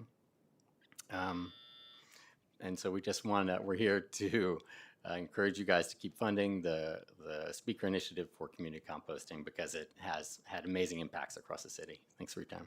Thank you so much for your testimony. Hi, good afternoon, Chair Sanchez and members of the committee. My name is Sydney Scott. I'm a graduate student pursuing a master's in food systems. Thank you for the opportunity to testify, and thank you to the City Council for restoring community composting funding in fiscal year 25 and continuing the funding for fiscal year 26. I'm speaking today to strongly support ongoing, stable funding for community composting through Schedule C Council Initiative funding for community composting. When Mayor Adams cut funding to community programs at DSNY, the City Council stepped in to save decades-old programs that supported community composting, composting education, and outreach through New York City nonprofits. The ongoing support shows how composting impacts and engages the community. In my master's program, we discuss food waste often. Tackling the food waste issue can help our society in many ways, from easing hunger and food insecurity to mitigating climate change. But it wasn't the graduate education that taught me the value of composting. That came earlier from years of dropping off food scraps at green markets, volunteering at composting events throughout the city with organizations such as Grow NYC, and last year completing the Master Composter certification. All of this was possible because of city council funding. Despite what the federal government claims, climate change is real, and it impacts us all. Food sent to landfills produces methane, a much more potent greenhouse gas than CO2. Composting can help address this issue by saving tons of greenhouse gas emissions. Let's work together to keep fighting climate change. I urge the council to continue funding community composting. Thank you. Thank you so much for your testimony, and thank you to everyone on panel 3.